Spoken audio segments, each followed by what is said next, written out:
at the MCG. And with Stephen May being out, his role then becomes really important as well, back.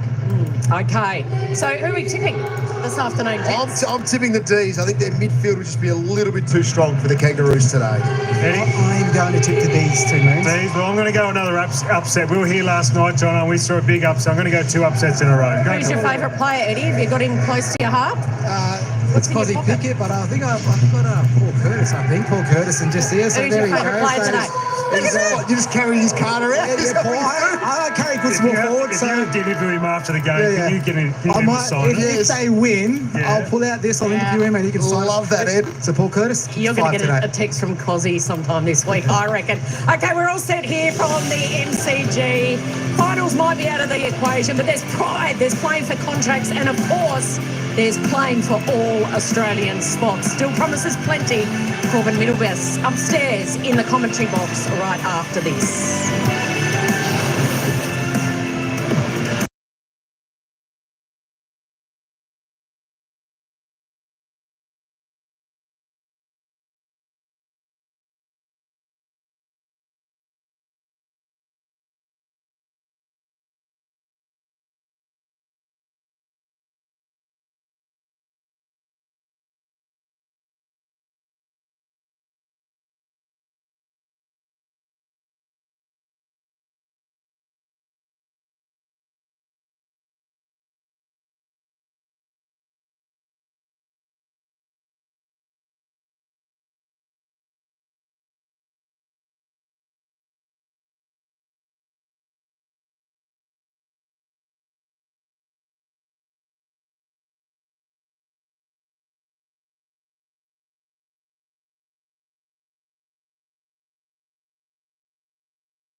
In season 2025, can they end it here up against North Melbourne, who are looking to win 5 games in a season for the first time since 2019? It is 2 minutes away, the opening bounce between the Demons and the Roos as the Sunday ticket rolls on.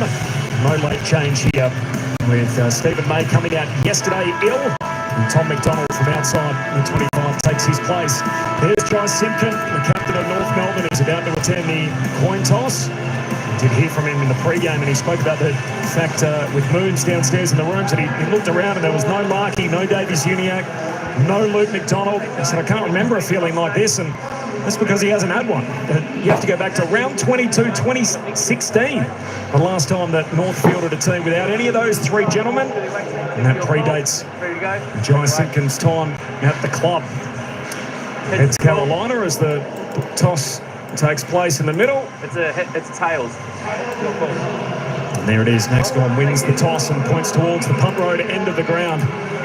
What a day it is for him. You can see the Demons there wearing the black armbands, and there's a good reason for that, as you heard in the opener with another sad passing to Brian Dixon during the week. What a figure in the history of the Melbourne Footy Club. 250 games, Australian Football Hall of Famer. He became a member of Parliament when he was still playing. Thinking about that in modern context is mind-boggling, but what a figure he was. And then finished his playing days, went on to coach North Melbourne before their great run in the mid-70s. He was the coach before Ron Barassi took over there, and of course led them to their first flag in 75. Max Gawn with the last-minute address. A big showdown for him today, as we've emphasised, with Tristan Sherry waiting on the other side. And there's Christian Petrarca. Can he get his season up and going? There's so many subplots. And Cooper Harvey, the son of Burma, plays his first game on the MCG this afternoon. You've got Todd versus Jack Viney, of course. Alistair Clarkson's right-hand man in the coach's box for North Melbourne. And there's Jack Viney turning out for the Demons today in game number 231. His old man, the footy boss of the Kangas, deep inside the Kangaroos camp.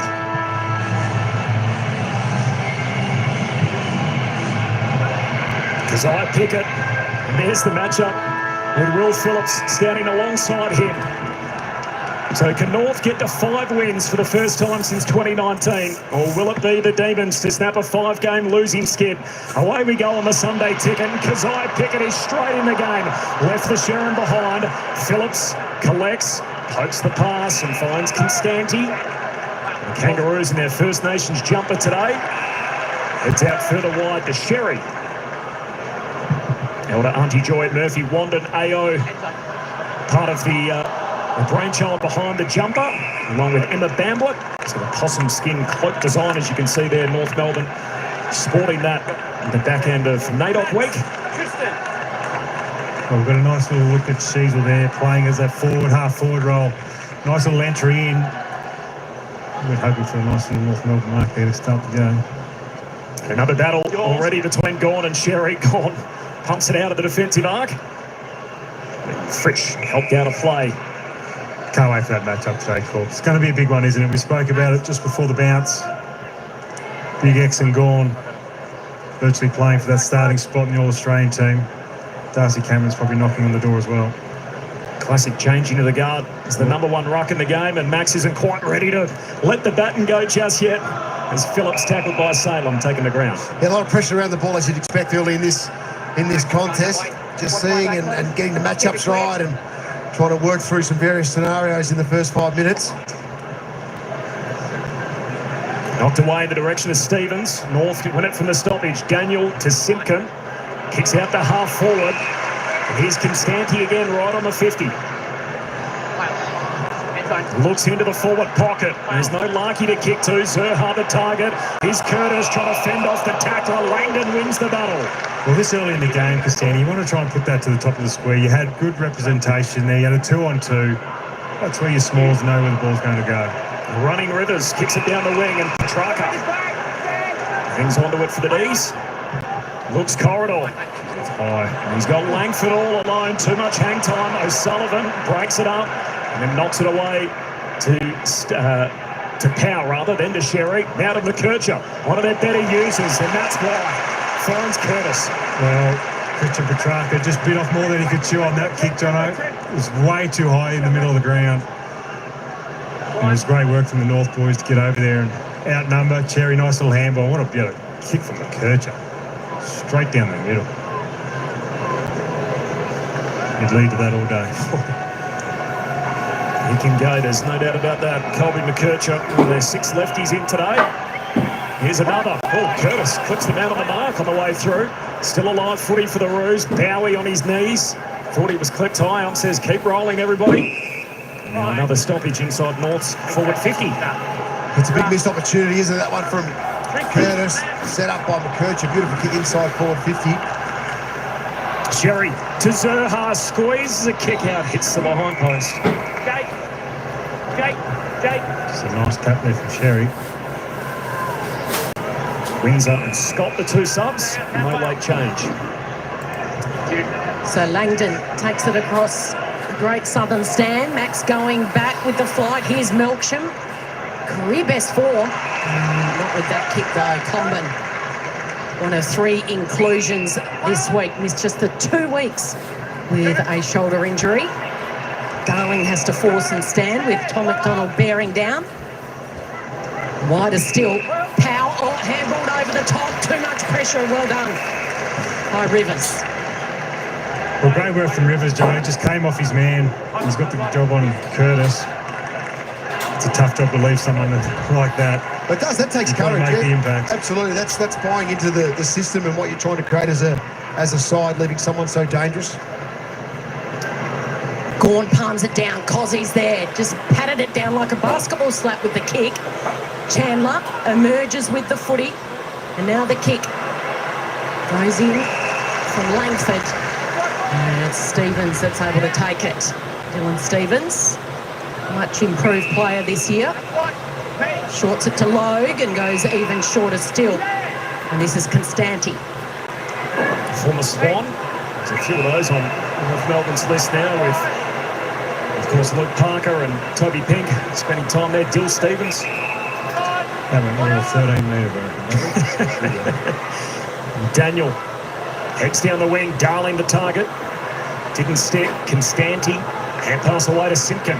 The skipper works his way through the maze. Hand pass releases McKercher. He's out and headed inside 50 again. The forward in Maley caught wrong-footed. And McDonald picks it off. Dominating at the moment. 23 disposals to 9. The Kangaroos just can't get the inside 50s right to be able to score. They've only had one real opportunity so far in this game. That was Curtis, who unfortunately mucked it up by kicking into the man on the mark. Langford involved twice in this passage of play in a one-on-one with Van Rooyen.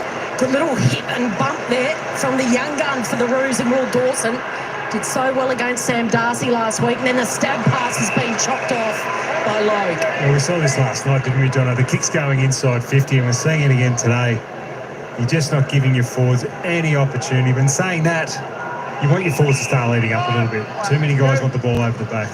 He was desperate to use the corridor, but it wasn't the best option. And a neat, tidy one-hander from Petrarca. Doesn't want to go inside 50. Just skirts the perimeter. Salem, short. That's better. Salem played that as if he dropped the mark. I think he was expecting the umpire to call play on, so therefore he had to go. And what that did, it just opened up the short for him. Nice 15-metre dart to Sparrow.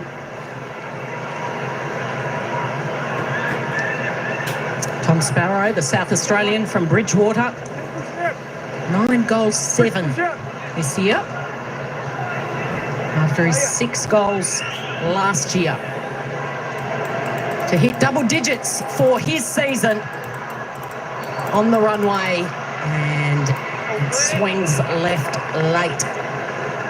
Melbourne, the most inaccurate team in the competition. They won 6 at quarter time last week. And Simon Goodwin would be aware of that. Jono already mozzed them because he told Goody he didn't see them miss an absolute single shot. Just trying to be positive, because you're right. They are getting the opportunities. They're just not being able to nail them. McKercher has done some fine things already. Goes straight down the pipe. And here's young Harvey. He's got a hold for a second. First game at the G for him today, where his dad played over 100 games. That was only a quarter of the matches he played across his career. Goes wide to Condon. Long kick inside the forward 50. Darling to run at it. Max punches it away for the D's. Race on in the goal square. Simpkin toe pokes it into the post. I think Lever was hoping it might have bounced on just to roll through, and Simpkin didn't give up on the chase and nearly scored a nice one for the Kangaroos to get their first this afternoon.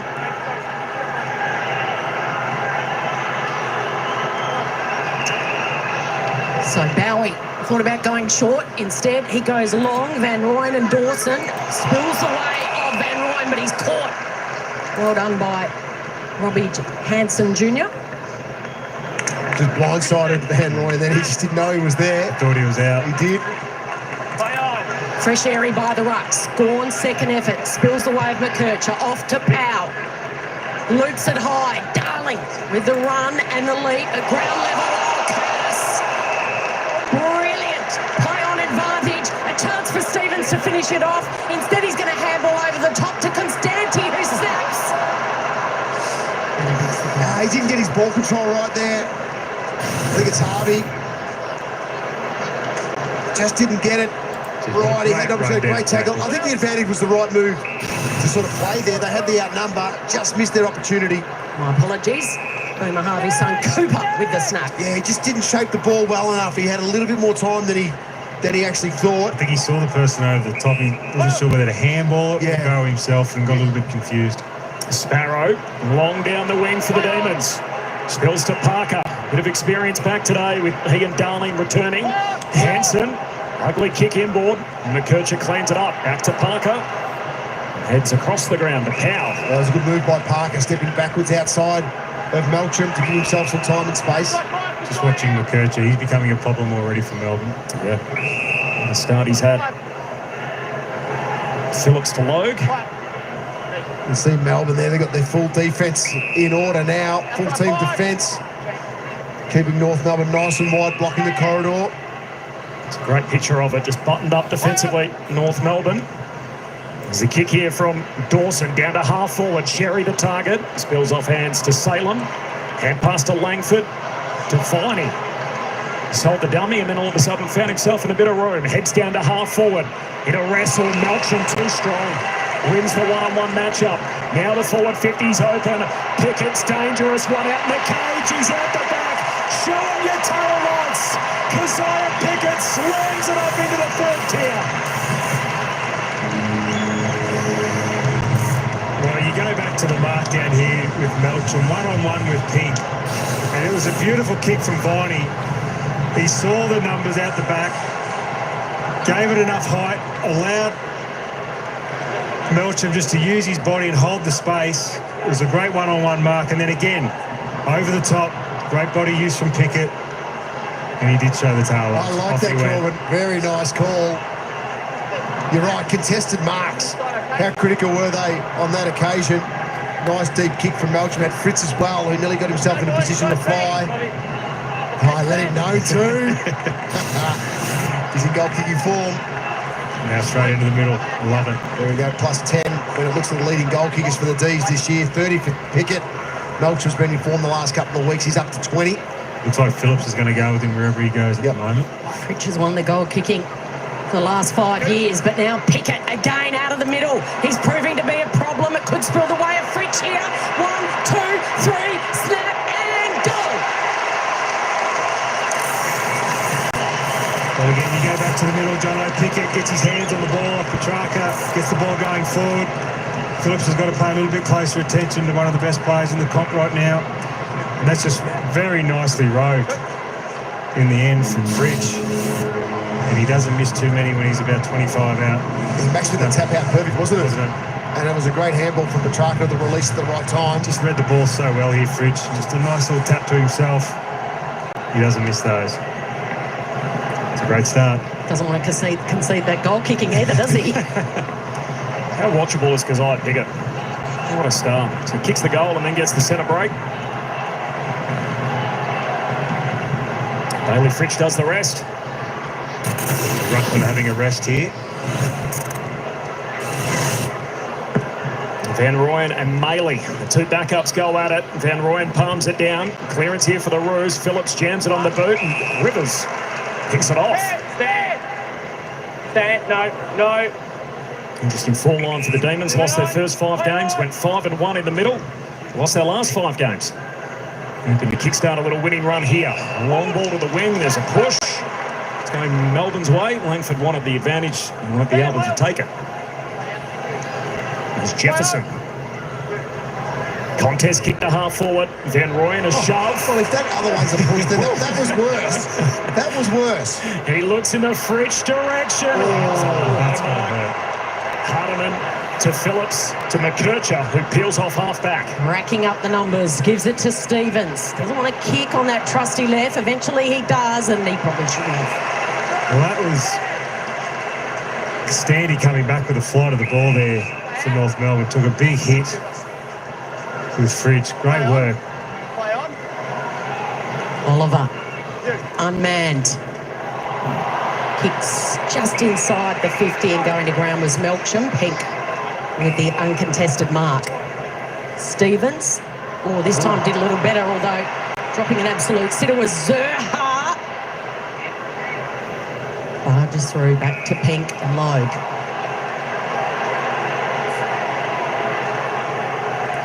Kicks laterally. This is Dawson.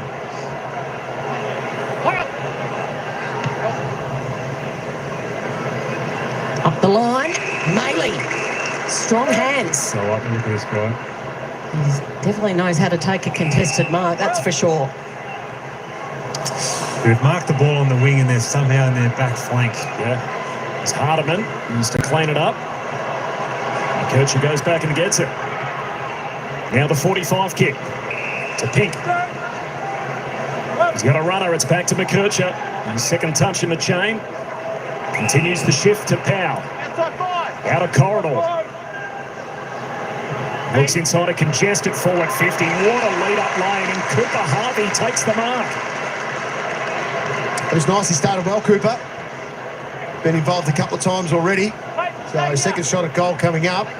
What a build-up, though, from McKercher. 8 possessions, McKercher. Just allow McKercher to run past uncontested and just set things up the way that he can. Well, I'm looking at as he's running around, John, and nobody's going near him now. He's not going near anybody either, so we're just trying to work out who he's actually playing on.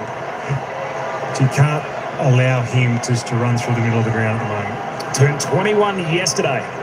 Cooper Harvey in his first game at the home of footy, and Baby Boomer's got a goal at the G. There's the old man. Yes, round of applause from Boomer. How good is that? And what a great moment. And what a birthday present, hey, to run out the MCG and kick one on a big day for the club. And here's the build-up moves you were talking about. McKercher can just roll. That was his second disposal inside the corridor. I love it's a nice lead-up. Beautiful lead-up. The corridor opened up for him straight up the middle. Oh, man, we'd be proud with that one.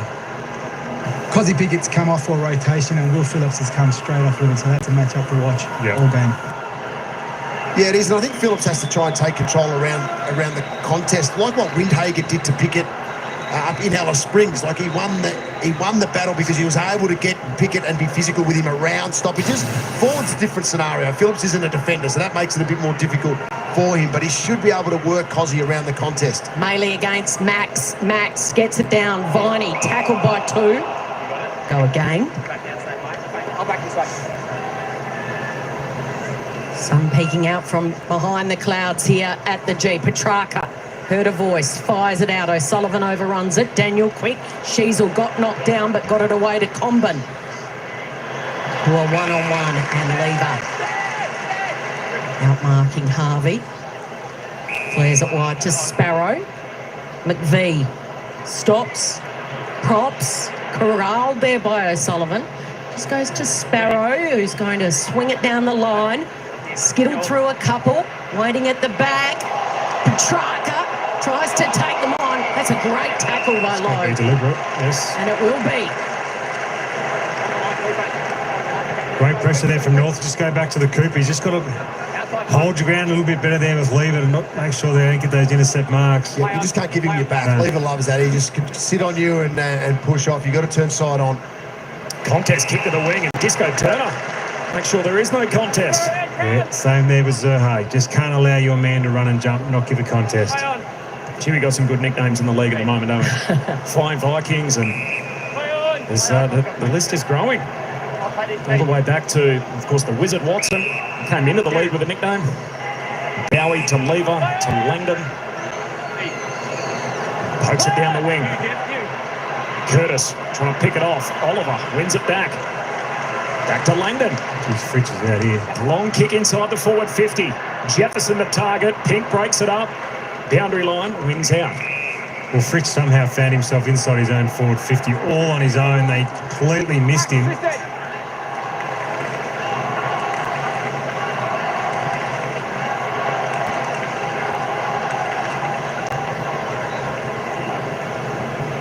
Spinning ball back into play.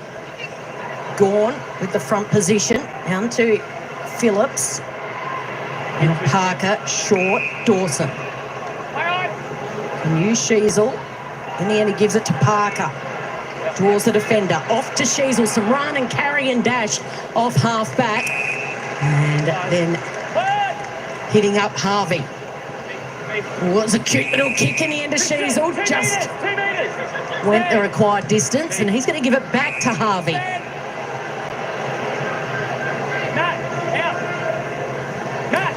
Slow ball move, just allowed Melbourne to get back here. He's going to pop it up in the air, and he wants the key forwards to run and jump. Zerha was one. Spills the way of Salem. Slipping over at the crucial moment was Harvey. Viney's there to gather. Jefferson, handball to no one in particular. Here's the chance for O'Sullivan and the Kangaroos. Sweeps it wide to Sheasel, to Daniel. A chance in the centre of the corridor, spinning around and going long is Phillips with the leap. At the back was Zerha. There's a holding. It'll go the way of the Roos. Darling's going to take it. Well, there's nice reward there for North Melbourne. The pressure that they put on through the middle of the ground. The players are slipping over on this wing. Can do that. But the pressure that North were putting on allowed them to get that ball back. They're inside 50s, Jono. I'm just don't want to see them keep bombing this ball. And that's exactly how Melbourne want to defend. Got a nice little free kick here, though. Back after missing just a week with a groin injury in round 2, and they got the big win over the D's. It was his 300th, a moment that he'll never forget. And he's on the scoreboard early here at the G.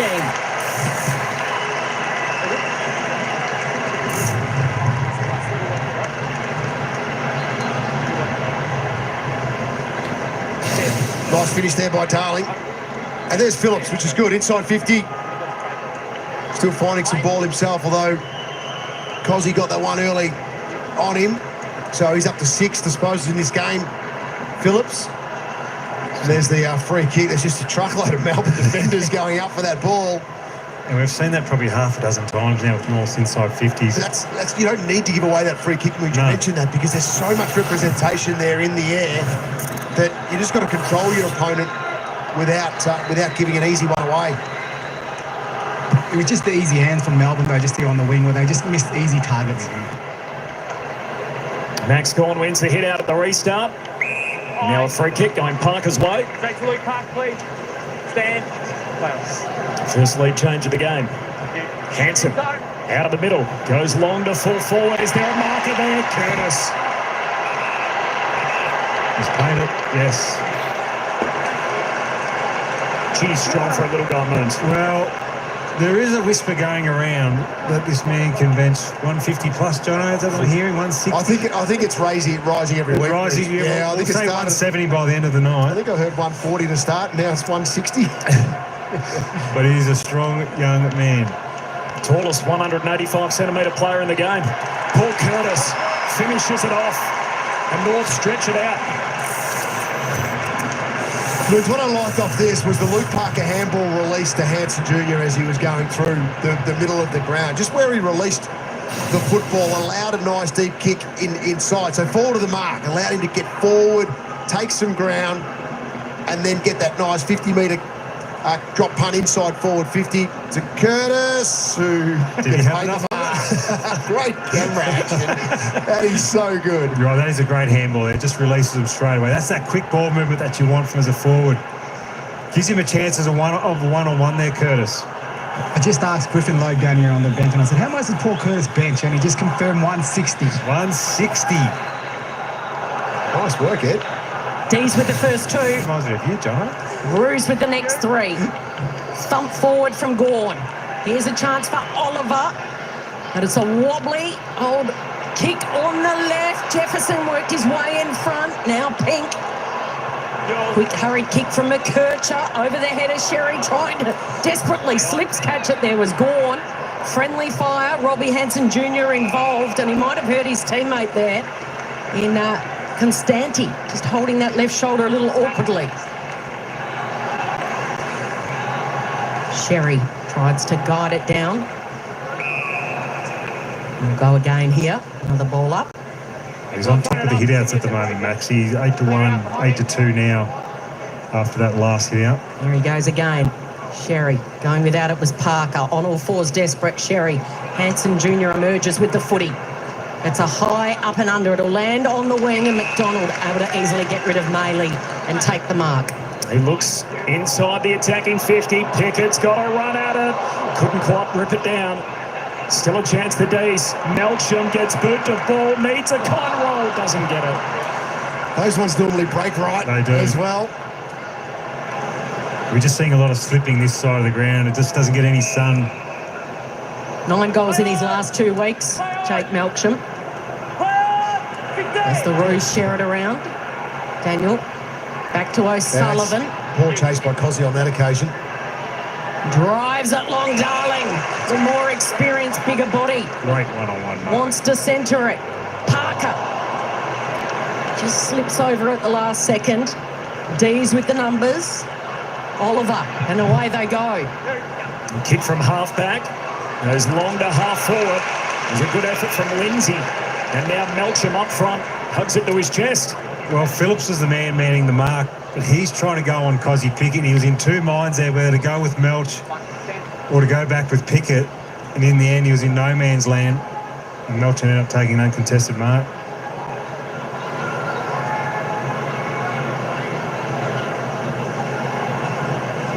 Kicked 4 last week. Jake Melcham in the loss to Adelaide. It's fair to say we watched him in the warm-up, Jono, and they weren't going straight. Let's see how he goes between the sirens. He's learned. No problems. Ties the game. You know what it was, Moose? It was in the vortex of last night where no one could score in the right-hand side pocket last night at all. There was 3 out of bounds on the full. But this is beautiful. I love this from Darling. It looked like it was going to be the perfect kick to Park. It just travelled that little bit too much, and Melbourne were able to clean this up effectively, outnumber at ground level, and the beautiful use of the ball all the way inside forward 50. So Langford having a good year, young player. It's a great finish by Melcham.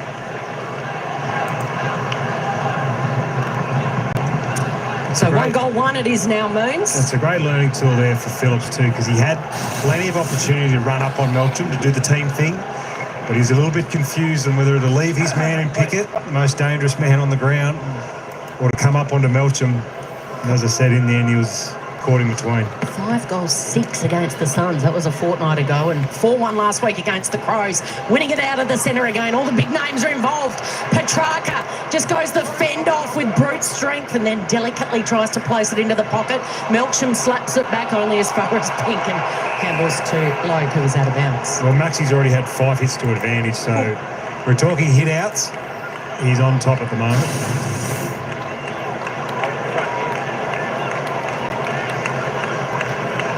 Brute strength.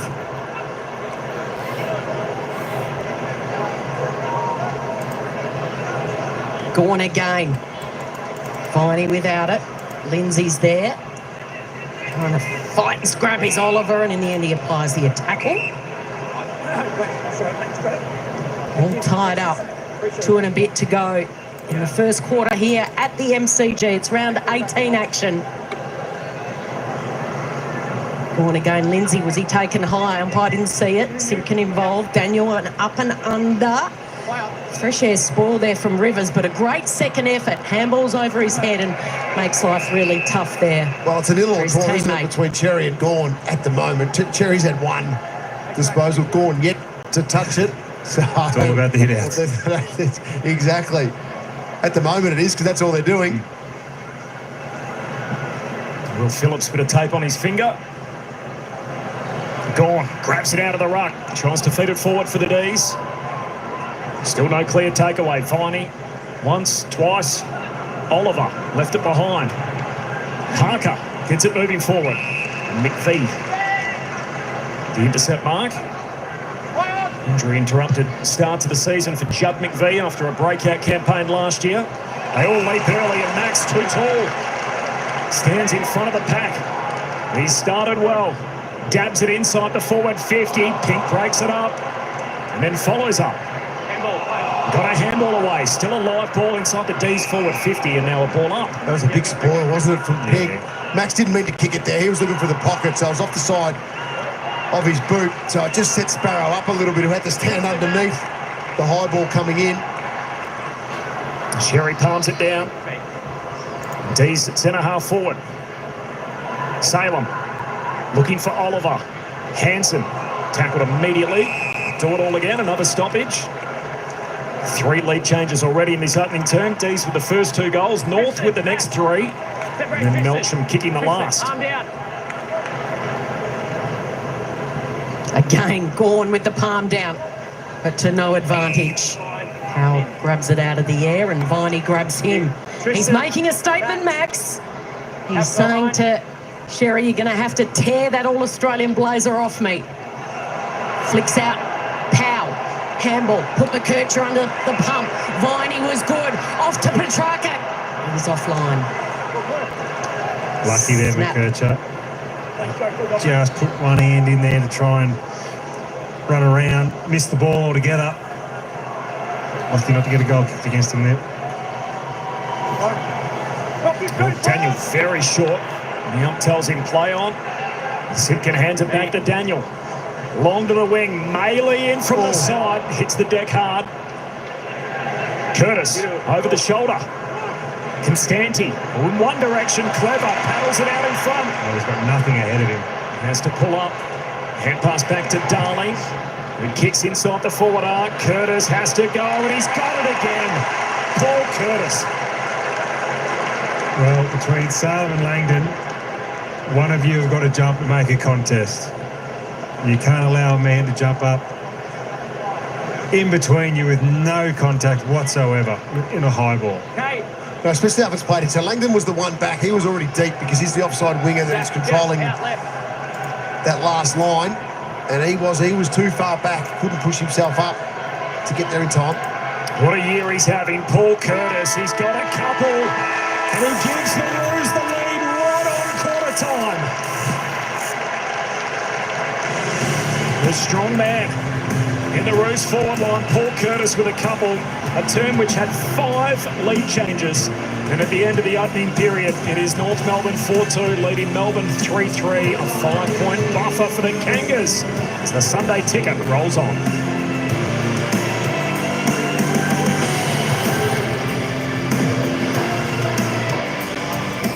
Hey, welcome everyone. Of course, at the MCG today, I tell you what, it's a windy day here in Melbourne, 13 degrees. Just peeking out, a little bit of sunshine with cloud, but I tell you what, she is very windy today. So you would think it'd make it a little bit swirly and difficult out there at the MCG for slotting goals, but so far they're kicking reasonably good. How you going, ET's in the house? Albert's in the house? Christopher?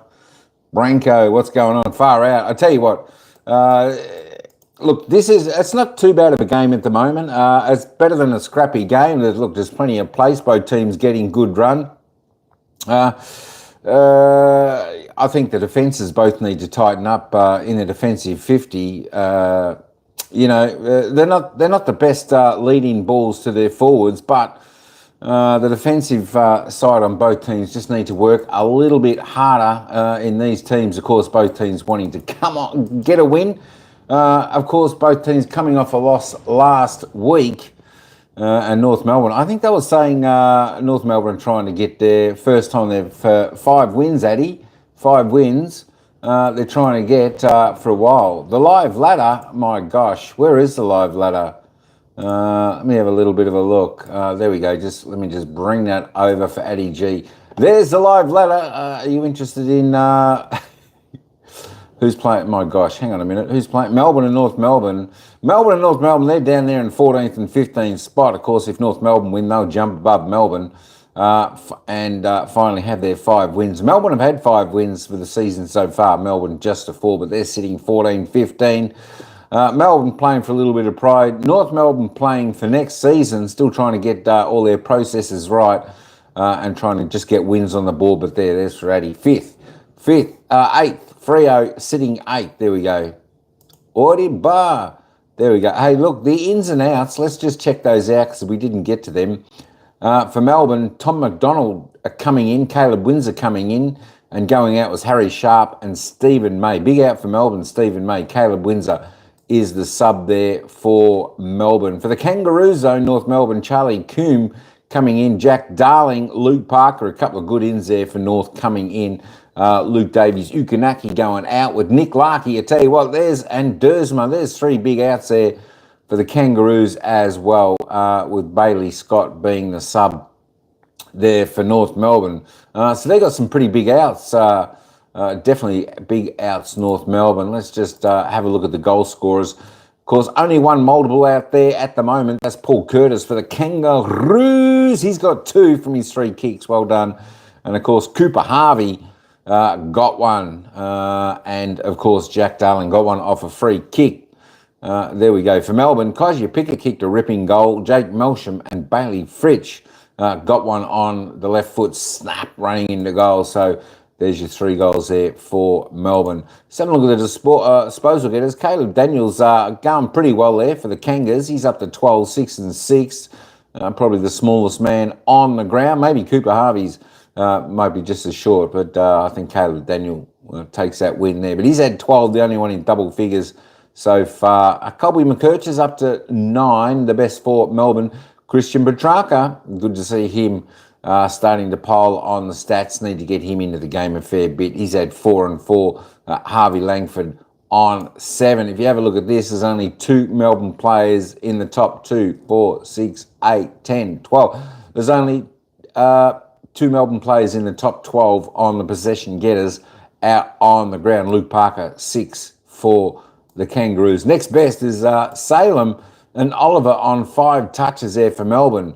Tell you what, they're not getting much ball, are they? The Melbourne players, they certainly need to get the ball in their hands a little bit more. Jack Viney, he's only had 4. Melsham's just had the 4, but 1 goal, 1. Ed Langdon, 4 touches, who's just rolled down the board a little bit. Zerha had a couple of good lead-ups, but hasn't quite grabbed the mark there yet. There we go. Bailey Fritz, just a 1 touch, 1 kick, 1 goal.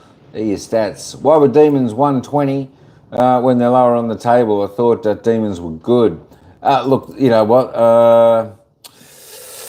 Yeah, I tell you what, Melbourne's form's really up and down. Really up and down. And I tell you what, when they're bad, they're bad. When they're good, they're okay. When they're bad, they're bad. North Melbourne have been a progressing side throughout the season, although lost quite a few close games. Not quite there yet. North Melbourne do seem to be more improving side than Melbourne, especially for the quality of player Melbourne's got there. I think this game could just about go down to the wire. It could have its swings and momentum changes. You could easily see Melbourne put on a few goals. You could easily see North Melbourne putting on a few goals. It's just who's going to take it all there. Shoebox, how you doing? Welcome in. All right, let's head back down to the ground for the second quarter, where it's North Melbourne by 5 points. Inside defensive 50, but other than that, it's just a little bit of a positional change potentially on what shoulder he stands on here to protect what Cozzie's doing at centre bounce. Plus 39 possessions, North Melbourne for the quarter. That's a lot. More importantly, they took 37 marks. Now you're pushing over 140 marks for the game. You don't win too many games if you allow your opposition to take 140 marks, John. Into the second term we go. Sherry and Gawn renew their tussle. Gawn straight down the throat of Petrarca, gives it back to Gawn. He's going to wheel and go. I thought about it for too long. Schultz has got in.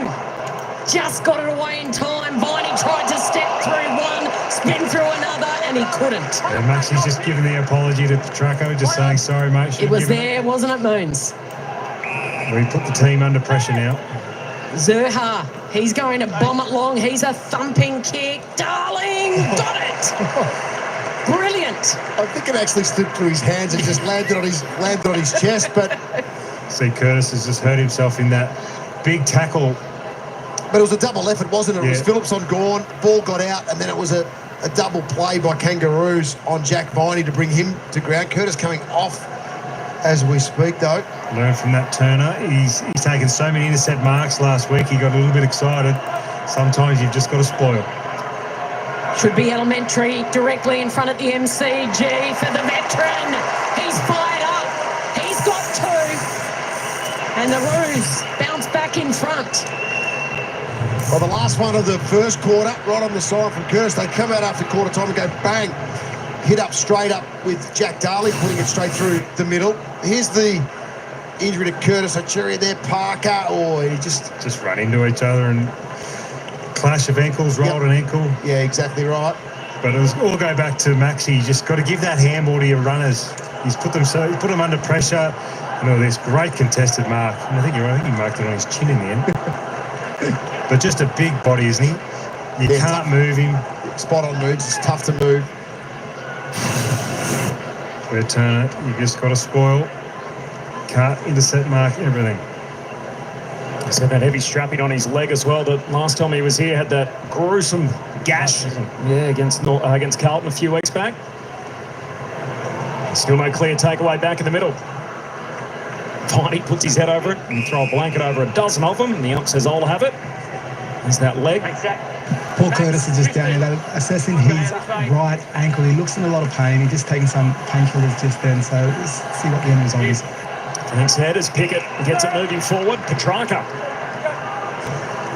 kicks to Van Rooyen's advantage, leaps up, good spoil, still alive for Fritsch. Kicks to the behind line, Jefferson, the juggled mark. It's a great mark. Not easy ball coming in like that, the way it snapped in. He controlled the first juggle. Yeah, he did. Which was nice. It was strong.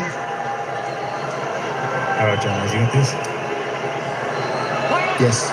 Jefferson joins the chat. Went through before he called it, but good call. It was a good response in the middle of the ground from the D's, and they get one here. Cozzy Pickett involved, toe poke out. Petrarca coming up as the high half forward. Love to have seen Logan. He just can't allow Petrarca to take an uncontested mark on a quick kick out. That's right. You've got to body up Fritz more. He loves that. He's front and square. He's very good at that craft. He sets this up as well, getting to the right place off the contest. It's a nice answer for the D's. But again, when you're playing on Petrarca, one of the most dangerous small forwards in the game, you can't give him a couple of metres for him just to lead up and take an uncontested mark. Here's Curtis getting his ankle re-strapped. It's the 6th lead change in this contest. Phillips bangs it on the boot. It'll bounce inside 50, an unkind bounce it was for Rivers, but he gets it back in the end, and he delivers nicely to Sparrow. Has the runner going past, instead Tolstrup with a little bit of space and separation on his opponent at half forward. Slow and steady and laterally to Salem as Gawn slips over. Salem, Van Rooyen over his head. Here's a chance for Sparrow. Is he going to go for home? No, he's going to set it up for his forward, and waiting at the back, staying down was Fritsch. Gives it over to Langdon as he tweaked it enough. It's an absolute perfect tweaker. That's a great goal from Langdon and Moods. You've been big on this over the last sort of month of football, watching the D's playing unselfish footy, bringing the best person into the right position to have the shot. Well, this is the perfect example of it, because you've got Sparrow who gets it here. He centres the ball first up, so he made the right decision there to get it to the goal square. Great contest, and then Fritz from here did not hesitate. Handball back inside. That's what keeps it alive. If he pauses on that, Fritz, to have a look at things for a split second, then he misses that opportunity. Melbourne miss that opportunity. That's the perfect team play. The centering kick was the one, wasn't it? And they got a great contest after Jefferson. Disappointing from North Melbourne. You had 3 guys going up here. Somebody's got to get a fist on that, knock it through. But you're right, Fritsch. And I have been hard on Fritsch over the years. That is a fantastic handball. Didn't hesitate, which allows Langdon a little bit of time, a little bit of space to finish off. 1 point game. D's back on top. It's gone. Swats it down. Pickett, 2 grabs it. Try the tunnel ball out the back. Sheasel set upon, and Oliver stops him. It's been a good game of footy. It's even.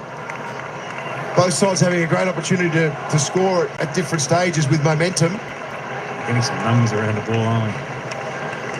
No Larky, no LDU for the Kangas, no May for the D's. It's going to be one of those days, John. It's going to be hard to just run the ball out. Yep. You've got even numbers forward, with both teams do. Sometimes just get on the boot. Give your forwards a chance. Sherry wins that hit out. Gawn, though, scoops it up with his boot. Thumped back in the other direction by McKercher. Salem to Viney. Trying to draw a free. He's going to get one. Parker just a little bit overzealous there.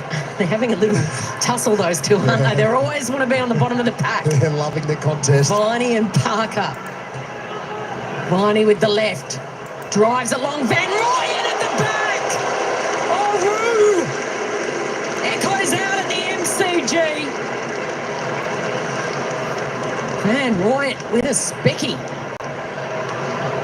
Well, 3 out of the 4 players ran under the ball. He just knew exactly where the ball drop was going to be. Put a nice little knee into the back there of Comden as well, just to make sure that he went under it. That's a great big pack mark.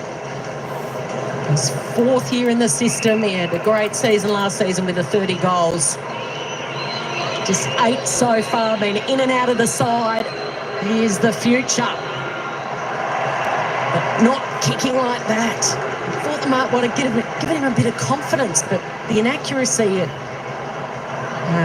goal kicking, it's been leaking through the team, hasn't it, gents? Yeah, it's not a great one at the moment. He overstretched in the kick with that one. We did speak about watching the warm-up down that end, John, and it is extremely blowy down there. Just stay in front of the ledger, 5-4 at the moment. Stay in front of that. Daniel takes some ground, heads outside defensive 50. Zerha can't pull it down. He's going to get a free. Interestingly, North Melbourne actually second for accuracy in the competition. Melbourne last. That was smart by Henson. Just to stop, because he was going to be under pressure if called advantage. There's the view for A Zerha. lot of kicks through the middle. Harvey Langford gives it to Petrarca. Ugly kick to half forward. Zerha cleans it up to Phillips. Goes long to Sherry in a one-on-one matchup. Max puts his fist through it. Pink to McKercher. Swings a handball back to Pink. Kazai Pickett on in. You could see him coming, Moons. Geez, you make you nervous, I can tell you. It's a bit like Silver Rioli back in the day. If he was 50 metres away, he'd make you nervous. Anthony McDonald took Woody had that song written about him, didn't he, for things like that? We're seeing both teams really trying to take that kick through the middle of the ground, John. I'm not sure it's worked for either side at the moment that well. Gorn flicks it over his head. Tolstrup, quick hands. Gives it off to Salem. Usually beautiful. Cozzy! Oh, stop it. Unplayable, unbeatable, this man at the moment. After that tackle, he went straight back down to the goal square, took his opponent and just let out took that unbelievable mark. Well, this is why he's one of the most dangerous players in the game right now, Ed, because that is an unbelievable mark. There's not much more Phillips could have done there. And still brought it in, Jono. I wonder when Phillips found out he was tagging Cozzy for the day. I'm guessing he had Hopefully this morning, because he wouldn't have slept last night. nightmares last night. Oh, and he's absolute wild miss. Just showing us he's human. He's not the first this round to miss from that spot, though. I'm telling you, there's something going on there. Something going on in that forward pocket. It's a let-off there for the Kangaroos. Melbourne fans still holding it against you, Jono, for your comments in the warm-up. No, they're still okay. They're kicking okay today. As Daniel goes down the line, hands on it from Darling, but can't complete the mark. Paul Curtis is back on too. He's set himself forward. He looks okay, but the right ankle is a bit floppy still. Yeah, it's one of those ones, Jono, where you just got to restrap it. Yep. And you just got to try and get through as much as you can. It's going to be sore tomorrow. It won't be sore running towards goal. It'll be sore chasing the opponents. Oliver to Lindsay. Do that too. To Langford. Kicks to full forward. Hands on it. And a free. And he'll get a look here from straight in front. This is a much better look for him. But again, just the one-on-one body work. Whether it's on the ground, in the air. I think that is evident in terms of a move that needs to be made. Phillips around the ball has been fantastic on Pickett. He's been very, very good. He's only been exposed to this position. Yes. So if the move is made now, you can actually control Pickett in the midfield, get a better defender on him up forward. Keziah Pickett skips in. Oh, he's missed left. Well, he tried to overcompensate on that one. He got a little bit nervous with the kick. From the one previous. Yes. But just because he's missed two, you can't not make the change still, though. No. Because it's so dangerous. And I'll get back to you on that. Yeah. Low. Goes over the head of Maley. Waiting at the back, Constanti, and into Pow into trouble. Because you're right, because we spoke to Clarko before the game and he said they were going to mix and match someone down back, someone through the middle, but right now it seems like it's Phillips. Well, it is. It's Phillips going with him everywhere, but as you said, he's probably just not that defender. Oliver Langford, and now here's a chance for Chandler. Wants to put it on his left, and he's got it. Chandler was best in ground in round 2 when these two teams played. He kicked 3 goals, and he had 25 disposals despite their 10-goal loss. And he's in this side, and he knows that he plays well against the Roos. He did well to get back onto his left here. At times he was thinking, I'll have to kick on my right, but he was able to find just enough space to straighten up. Got just enough on it. Phillips there, but got a hand on it behind the line. It's a great release handball forward.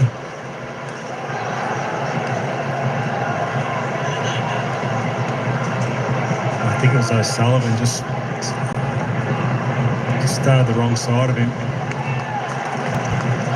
Bill Stevens just started the wrong side and he just got out the back. Oliver's had a couple of clearances now. 3 straight goals for the Demons. First time they've done that today. And a 9-point buffer to go with it. So throughout the season, we're talking about Phillips a fair bit so far. 0% as a defender. So the craft's not there. Nice way to well, it is. make your debut. Well, huh? it is. You're going to learn on your feet. Don't worry about that. I've seen Simon Goodwin. It's different roles for his players this year, of course. Ned Langdon with the tagging job on King's birthday. Fridge just straight to Will Dawson there. The Kangaroos defender. Kicks down the wing. O'Sullivan clever to Parker. Back to Finn O'Sullivan. Hand pass left it short of Darling. Now he's under the pump. Maley has it stripped from him. Trying to swat it away McVie. But that's North Melbourne there. You've got to hit that basic handball, right? So they're going to get pinged here. No, they're not. Just a ball up, held by the umpire. So that handball from O'Sullivan has to hit Darling up. It can't be at his feet. They're inside 50 having a potential shot at goal. Free kick. Van Rooyen. And Melbourne's got the momentum in the game. So an opportunity to sort of build that back up, get it back, the momentum back in your favour. D's with the last 3. Dawson, good intercept. Yeah, he's a good player, this kid. So he had the job on Sam Darcy last week and showed some nice moves there as the key back of the future in that defensive 50 for North. Chase down the line. Game's changing, isn't it? 200 centimetre key back. Used to be a ruckman. And McDonald picks it off. The late inclusion for May. He goes back to the same spot. They all fly. Jefferson buffeted off it by O'Sullivan and then he goes to ground. Well, right now, I think you're pointing at the moment, Jono, is Cozzy is down in the goal square with Phillips. There isn't someone within 50 metres. Exactly. He's got the whole 50 to himself. Well played. Somebody get back and help him out. Well played, Melbourne. Phillips feeling right about now. And Melbourne's got possession. Oliver to Viney. Backing back, Pink went at it with both fists. Well, that's what and kills it over the boundary. They've got to save it there. They've got to save the day at half forward to the North Melbourne defenders, because if they get it through there, it's going to expose a one-out opportunity. So your winger out here at the moment, Stevens, for North Melbourne, he needs to read the cues and make sure that he gets down there as quickly as he can to help in the air. Van Rooyen tussles with Maley. Maley caught by Viney. They're doing a little bit of push and shove in the goal square at the moment. I think Phillips is trying to annoy him, trying to find a way to get under his skin. Viney goes at it again.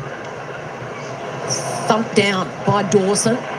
Sheasel. And was into the back of the Melbourne player Lindsay, and the D's fans wanted a free, but it wasn't forthcoming. Either a free too high or holding the ball. Youngest teammate out there today, Xavier Lindsay. McKercher to Sheasel. Back out wide to Powell. Along the boundary line. Constanti. Quick hands. McKercher threads it through. This is Sheasel. Heads to half forward. Darling. Looks good today, Darling. Looks fantastic, actually. He's the main threat up front in terms of the key bigs. No Larky today. First time in almost 3 years. The Roos haven't had him. Into the forward pocket. Hands on it from McDonald. Zohar just made a great contest there, Zohar, but just arm over the shoulder with his spoil. Jeff Dalglish just explaining the decision there as he's letting the feathers grow out. Very polite by Zohar. He said, beg your pardon. And he's trying to explain it. Salem down the wing, in from the side, Logue. Not quite. Fritsch, hand pass away. Lindsay shares it with Van Rooyen, gets it back, long down the wing. Jefferson gives them a target, hits the deck. Langford tackled without it.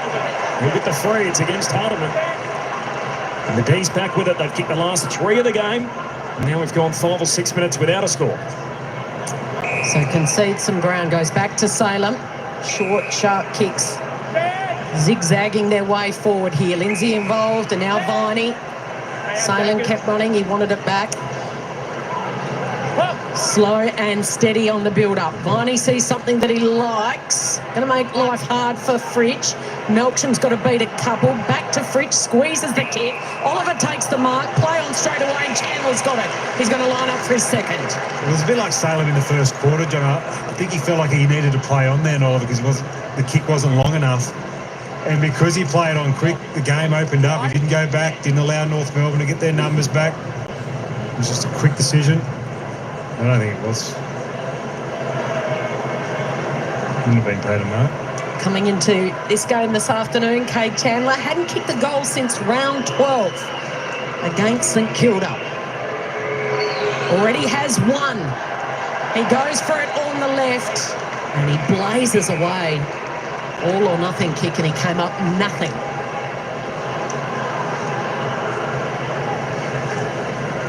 Simon Goodwin, 200th game today for the Premiership coach. His usual spot on the dugout. Here's Colby McKercher. Young Tasmanian to Dawson. Back to Colby. Out of defence he comes. To Rouge, share it with each other. Stevens, infield to Parker, to Powell. Back to Stevens. Hand pass away to Phillips, to Hardiman. Now the long kick up front. Curtis, the target, makes contact with Turner. Turner spoils. Chance for Hanson. Was he held? Yes. Look, he was held, but it was a professional hold because Darling was literally in the goal square all on his own. He would have had the handball over the top, would have kicked them the easiest of goals. I reckon Lever knew that. It was a smart free kick. At least make him take the set shot.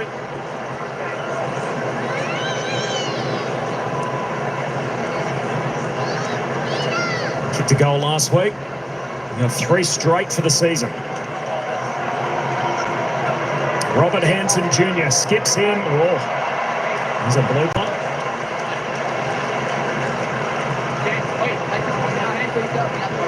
Makes it an 8-point game. I spoke to Choco Williams before the game. He spoke about how poor the set shots are in our game. And haven't we seen a little bit of it last 24 hours? Bowie shorts it to McDonald, who goes long. Flying was Dawson. Off hands Maley. Hanson Jr. dropped it. Could feel the pressure from Sparrow. Tolstrup tries to fend off. Lindsay grubbers the kick. Chandler loops it. Can't keep it in play. Calls himself the kick doctor, doesn't he, Mike Williams? Great man. I'm not sure how you get your doctorate. Self-proclaimed. So if there's a few lining up, could have doctors everywhere across the competition. One of the smartest football brains going around, Choco. D's by 8 points. It's been a real arm wrestle, this one. Gawn. In front, Hardiman. Fritsch does well. That was a great smother by Simpkin. Can he get on the end of it? Curtis goes without it. McKercher's handball straight into Sparrow. It ricochets the way of Viney and then off to Fritsch. Dashing down the wing he goes. Long ball, sets himself Jefferson. Great spoil, the two defenders combining in Dawson and Condon. We speak about the kick doctor. Sorry there, John. I speak about the kick doctor. Melbourne aren't hitting their kicks at the moment, so they've got to do something. Yeah. No, at the moment. We'll have a few patience. With Dr. Mark Williams. Boundary throwing. Cherry down towards Hanson. Close to the boundary line. Happy to see it out. There's a pretty active Melbourne bench. You see the umpires just toying you around. Just keep an eye on Pickett and Phillips. Keep scanning. Talking to each other about that contest. There's a bit going on down there. Cherry and Gawn, what a matchup. Share it on the way down. Ruse work it away. Sheasel to Curtis, back to Sheasel. He's off and running on the wing, looks inboard. Half volley pickup, Constanti turns inside. Daniel looks up front. Kick heads in the direction of O'Sullivan. He's bowled over. Ball hits the deck. The two young teams wrestle for it. And a ball up inside 50. Langford and O'Sullivan. Wow, Langford, you just saved a certain shot at goal. Absolutely brilliant work from North Melbourne to come back through the inside with Sheasel's kick. And North Melbourne just turned him inside out, but what an absolute brilliant spoil for Langford. It was Castani had to kick. He handballed to Caleb Daniel. Whacked forward by Sherry. Harvey shares it with Curtis in the pocket, runs out of room. They just made that change on Cozzy Pickett now. Toby Pink's on him deep, and Phillips is going up forward now. It's a good move. Yep, good call, Ed. Kangaroos pressing. I don't think Toby Pink wants it, though. He's trying to get a change at the moment. Deep inside 50. Comes the way. Here's a chance for Phillips, and he can't quite. Imagine that. That would have been magnificent. Big chance there for Phillips. Finally, he got rid of Pickett and he thought, here's my chance. Outside 5. Salem to Bowie. Play on. Oh, I don't think this ball needs to get over the back if you're Pink. Jefferson, little shove by Dawson, the two young guns. Petrarca, stolen by Hanson Jr. Off to Powell. Slipping over was Phillips at the critical stage. In a little bit of an arm wrestle, Phillips comes in and takes Bowie in a huge tackle, but it's the Kangaroos that emerge with the footy. McKercher to Daniel and short to Curtis, the danger man. Well, Phillips absolutely cut him in half with that tackle. He's still down on the ground. Is it Bowie? It is. He'll be feeling Absolutely cut him in half. every bone in his body right now, Bowie. He charged through.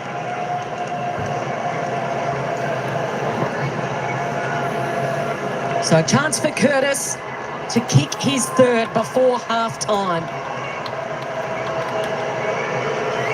One of the most improved players in the competition, but marking it on the last line of defence is Turner.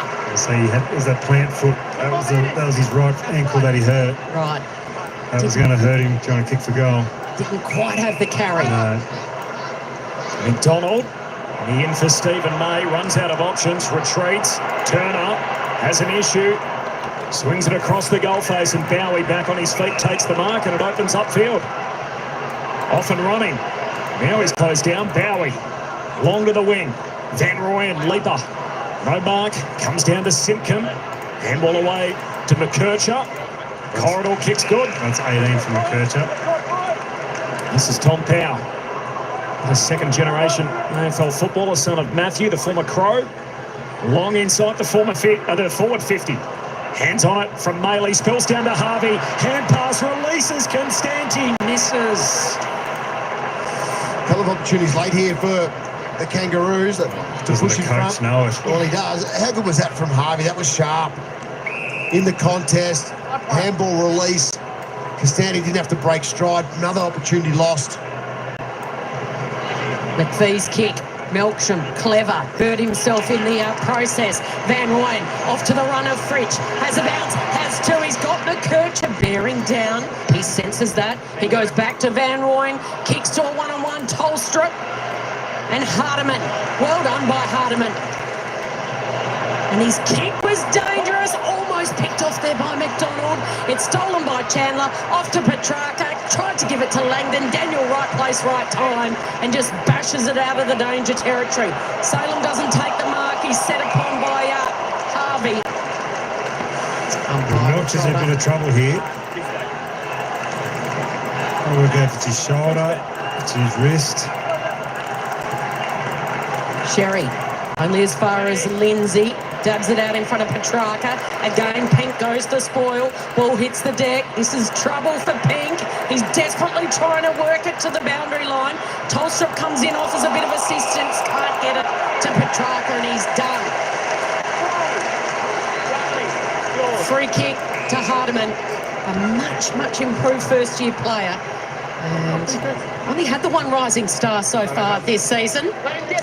Just watch Melcham here. Oh, he's just got completely collected. Dawson's hip. So we've had O'Sullivan as a rising star nominee, but not Hardiman yet. D's load up, ready to fire again. Salem. Down the line he goes. Pink comes hard over the top. Van Rooyen. awkward-looking kick right on the arc. There's a scramble. Well, North's pressure in the last 10 minutes has been over 200, so to Melbourne's 160. That's what's generated their movement back into this contest. Just trying to get some feeling in that right arm.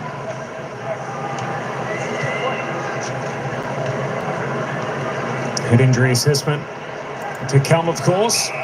Make sure he's A-OK on the Melbourne bench before he gets back out there. And a free kick for Sheasel. To Daniel. Looks corridor, finds Parker. Head pass away to Simpkin, gives it to Powell. Now the link up with McKercher, just checks the kick superbly. And Curtis. They've got numbers here. Heads further forward. Harvey. Well, great run and carry through the middle of the ground. Just some beautiful decisions. And that kick from McKercher just to straighten him up to Curtis and then to find Harvey unmarked. They had about 2 or 3 spares in their forward 50 in the end north. Just his 5th senior game, Cooper Harvey holds his spot in the lineup. Off contract at season's end.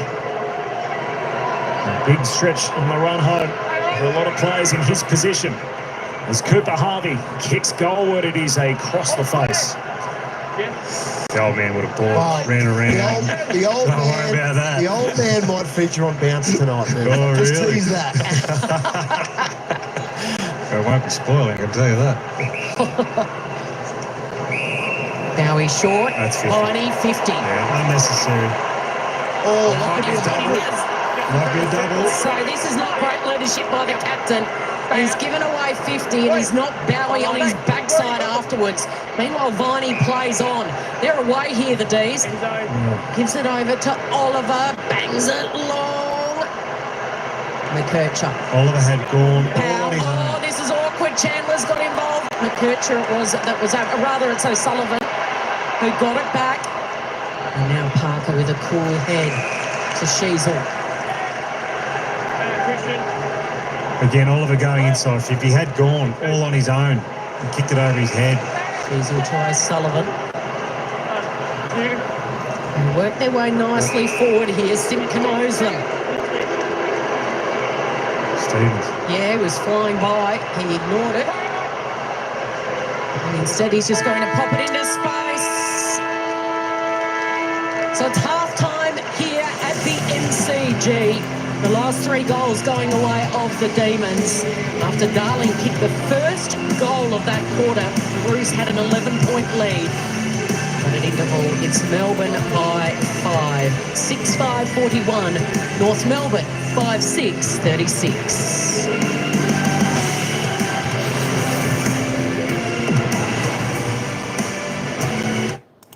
Hey Sarah, want to see? All right, half-time here. There it is, half-time, and it's only 5 points of difference here at the MCG. It's Melbourne 6-5-41 leading the Kangaroos 5-6-36. Of course, both teams having the same scoring shots. Just one more point to the north and one more goal to the Demons. Hey, Helen, how you going? Welcome in, Nath. Bishop, Charlie. Charlie's at the game. Oh, he's at the game. Hope you enjoy the game. He thinks the Roos can squeeze the win in. And tell you what, it's going to be a fantastic game. It's going to be a fantastic second half coming up in about 18 minutes' time. I tell you what, she's a pretty tight game. Look, both teams getting reasonable run through the centre. They're not playing too tight on each other today. It's just down the forward. They are sort of manning up and playing tight and close there. But the rest of the game is reasonably open. So it's good to see a bit of quick transitions. As I said, it does look a little bit swirly, the breeze out there today. She's a very windy day here in Melbourne. Of course, the winds are right up. But a good game, as I said before. Melbourne playing for a little bit of pride in this one. Let's just hope they give their 100%. Looks like they're doing that at the moment, being 5 points up here at half-time in North Melbourne. On the improve, 30 points handicap for the Kangaroos possible. I'll tell you what, as I said, I think this is going to be a tight game right down to the wire. As I said, you could get swings, ebbs and flows with these two teams, but the way it's looking at the moment, it looks like it's going to be a pretty tight game all the way to the finish. I don't think the margin's going to be too big. The Kangaroos did look good coming out in that second term, kicking the first goal, and then the Melbourne came back and kicked the next three. 1 goal for the Roos put on in that second term. Of course, need to make opportunities count when they get the opportunity.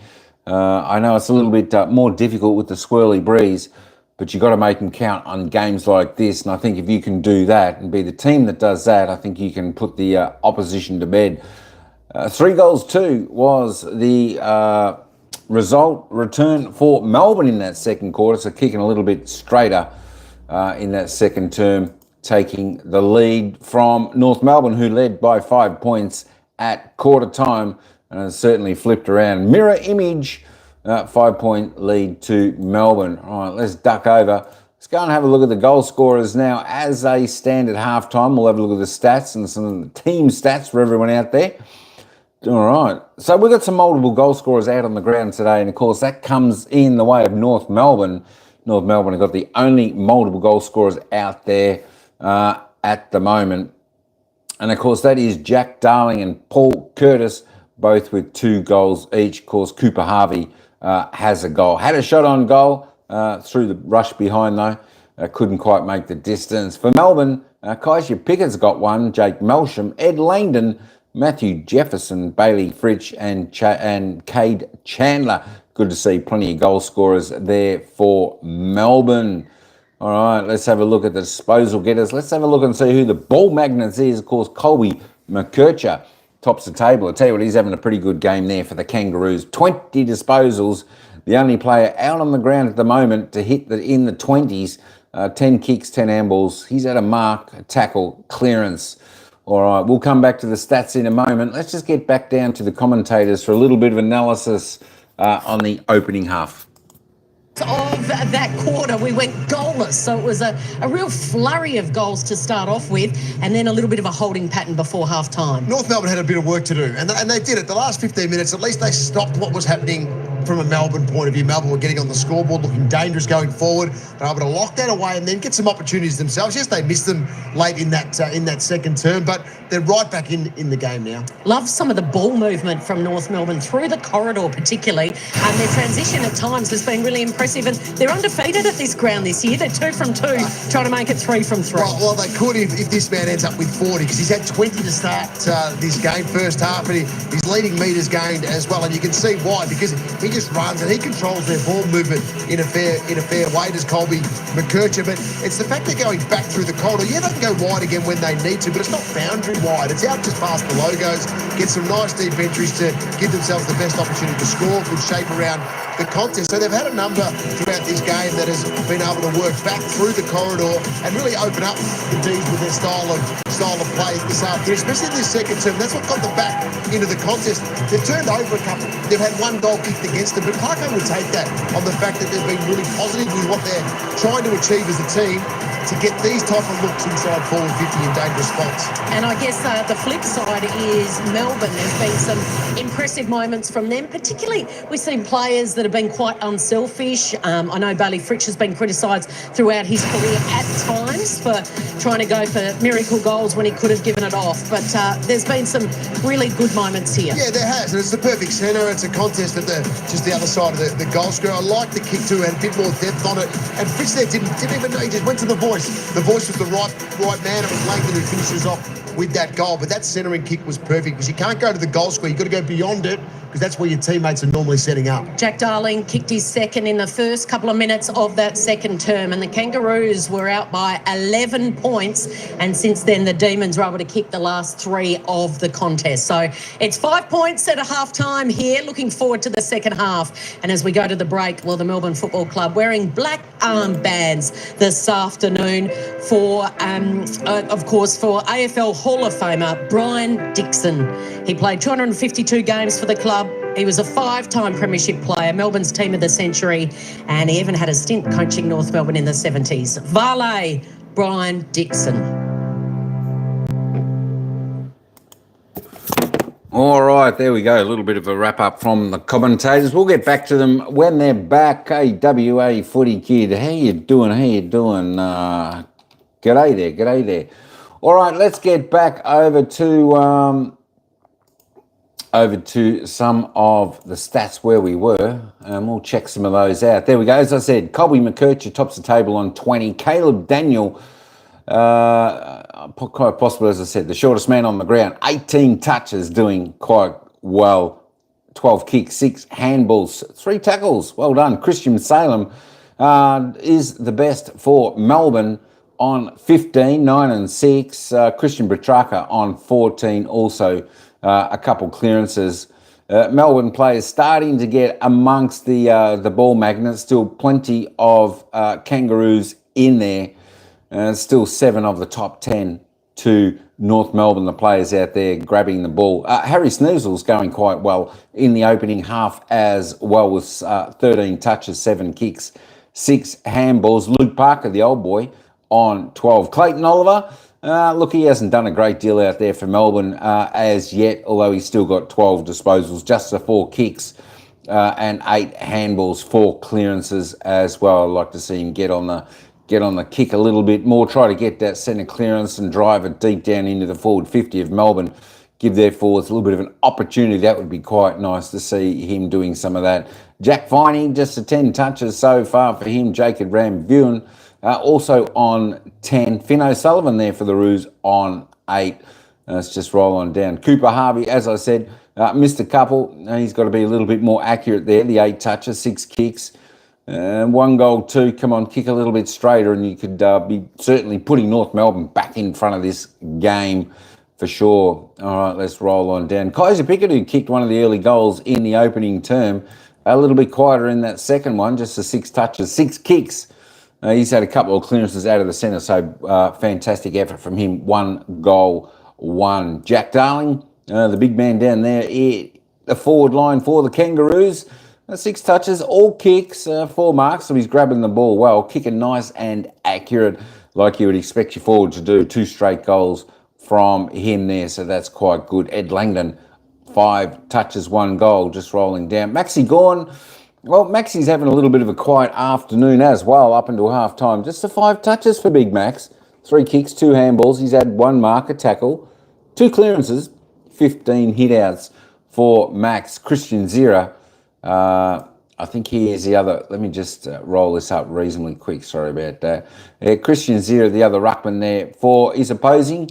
For the Kangas, just the 2 touches, 2 handballs, only the 8 hit-outs. He's had 4 tackles in the clearance, so not too bad. Let's just jump over and have a little bit of a look at the team stats as they stand. North Melbourne getting a little bit more of the ball in the opening term. 30-plus disposals. And, of course, that is 10 more kicks, 20 more handballs. They do liking the running, connecting play there, the Kangaroos, plus 20. Inside 50s.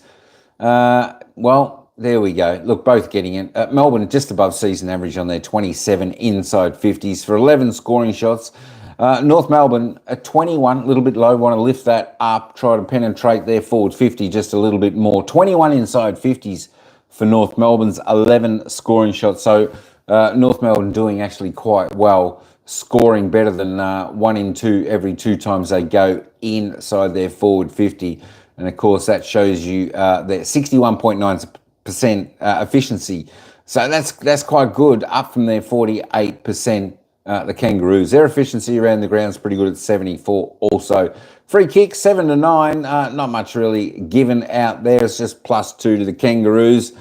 It's a reasonably fairly played game, I think, this one today. The umpires are doing a reasonable job out there today. Good to see, because we have seen some iffy umpire decisions over the weekend, and it hasn't been really the best umpiring or up to standards, but at least today we're seeing it a little bit better there. The hit-outs, well, Maxi's winning that. It's 19 to 11. The hit-outs, Melbourne in front. They're plus 8 there. The clearances, North Melbourne just on top there, plus 2. So both teams getting plenty of opportunity with the clearances there. The centre clearances, they're all tied up. Mids both doing reasonably well there, 4 apiece. It's just the stoppage clearances. North Melbourne marginally better, 14 to 12 there, plus 2 there. Just looking at the contested possessions, both teams contesting the ball pretty well here, 65-56. Uncontested, North Melbourne slightly on top there by around about 29 odd turnovers. Look, it's not a real high turnover game today, 27-26. Good to see that. Nice and low. Team is reasonably clean with the ball, how they're handling it. So that is great to see. Good to see good, clean football. Not a great deal of fumbling and turnovers, missed kicks. As I said, the players out there, they've got reasonably had plenty of time out there today. It's not really a high pressure game out there today, so they've got a little bit more chance of that. Marks inside 50, both teams hitting their targets well. Look, both teams are nearly up on their season average. Melbourne's season average is 10.2, same as North Melbourne.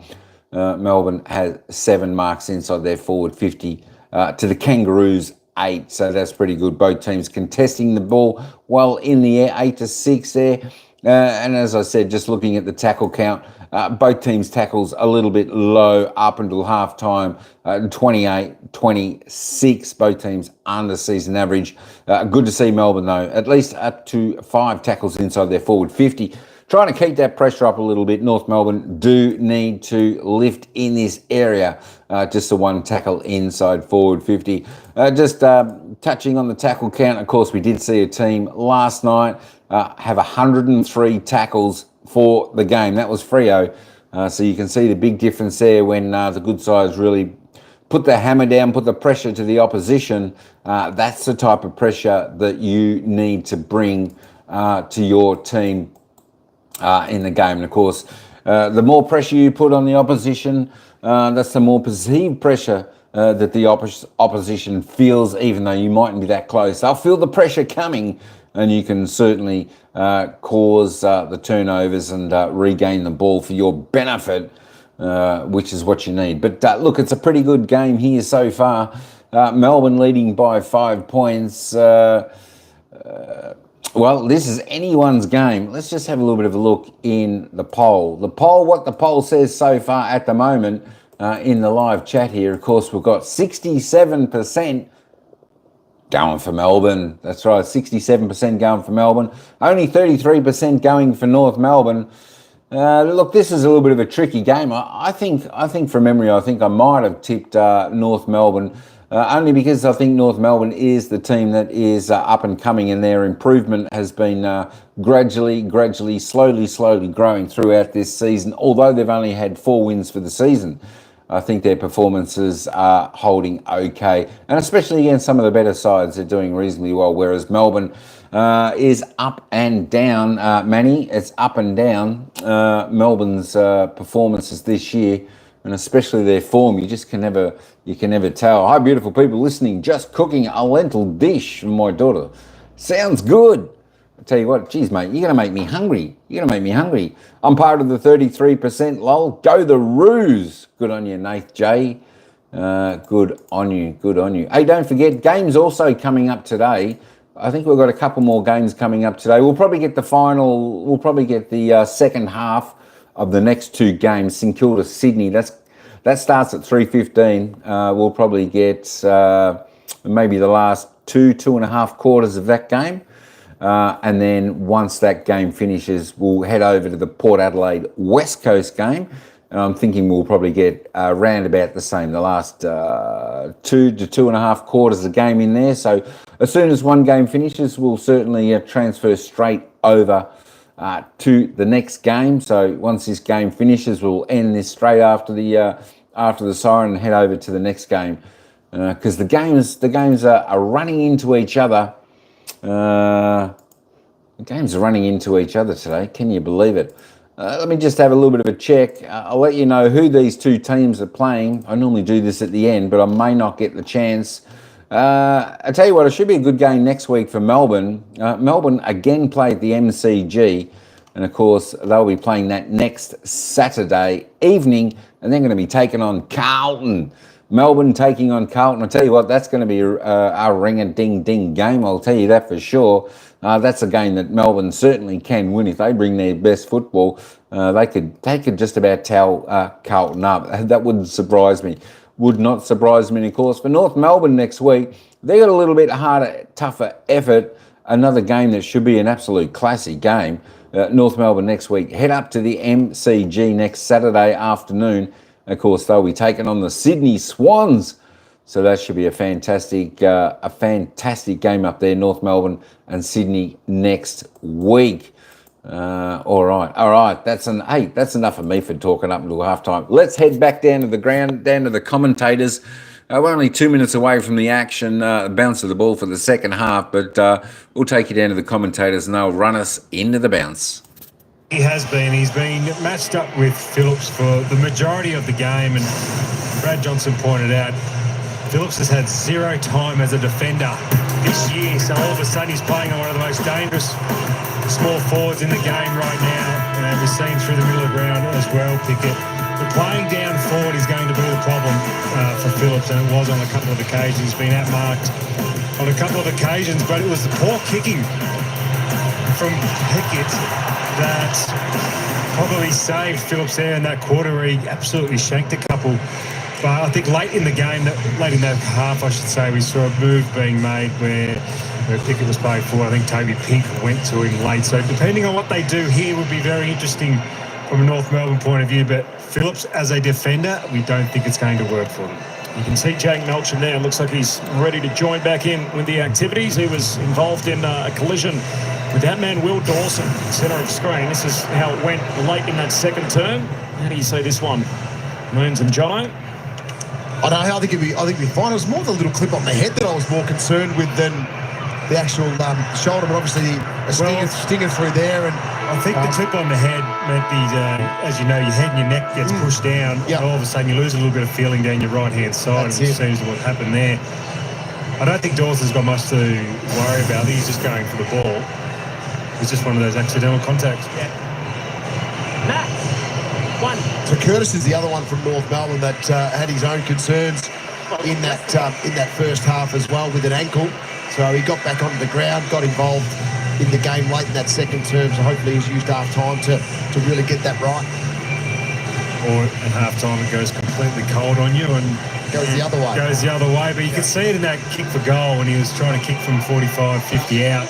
That's your plant foot. His right foot's his plant foot. So you've got to put enormous pressure on that as you're kicking the ball. And in the end, he didn't even make the distance. So it's going to be interesting to see how he plays out this third quarter, let alone the second half.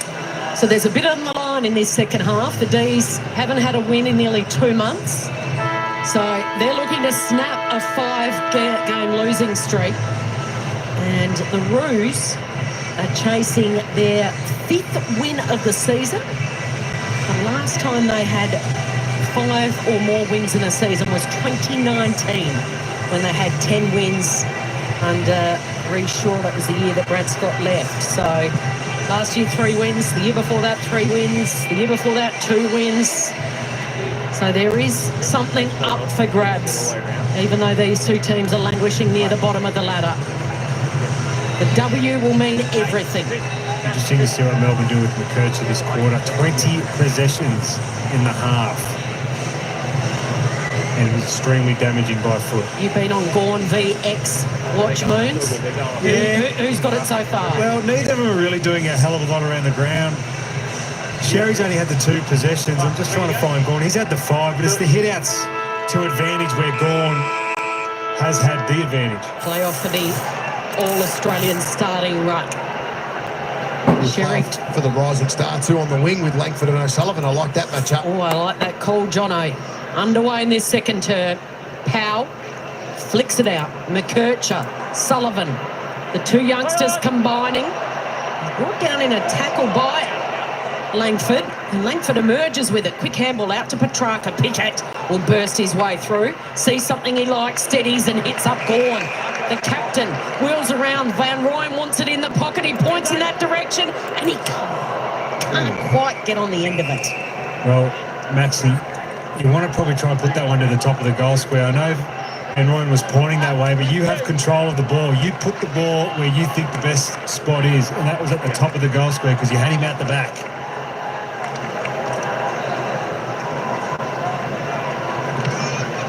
Gorn, first hands on the footy. Powell, back pocket. Comben under a bit of pressure as Oliver trying to drag it back in, and Jefferson ends up on top of that. Will Phillips started on the bench and Cozzy started in the middle, so it'll be interesting to see what they do at this 450 stoppage. Both teams still with their substitutes. Windsor and Scott, neither of them into the game just yet. Oliver Petrarca, the key names involved. Chandler gives it off to Keziah Pickett, trying to bend it back from out wide, and 3 rows in the end make sure it's through for a rush behind. Well, they learned from that second quarter, Jono, didn't they, where 3 North Melbourne players went up and the ball spilled and they end up getting a goal, Melbourne, not on that occasion. McKercher at 22 disposals now. All short. Daniel, recruits from last season, and Parker team up. Sheasel stretching and marking. Watching Petrarca just follow McKercher at the moment. Stevens, now they go by hand over the top to Parker in front of that Shane Warne stand. Darling forced to spoil in the end, and then he just ripped it clear of Lever.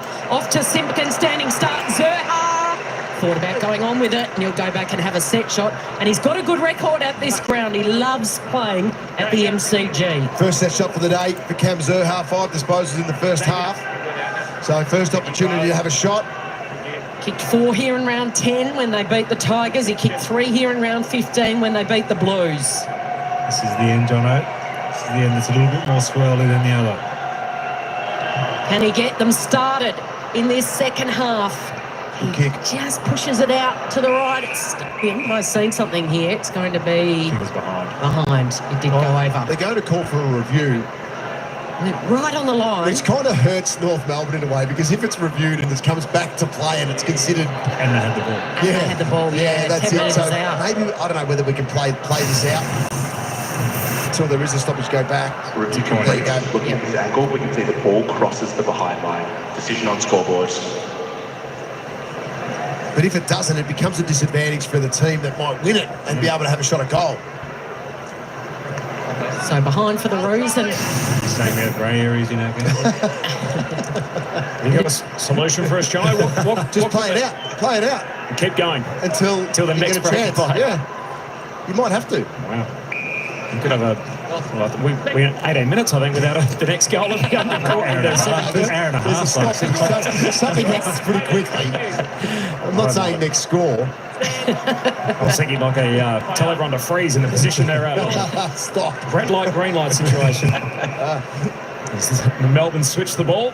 Rivers to McVee. 5-point advantage for the D's. Pickett, McVee waxing with one another. And now Pickett up the wing. Fritsch.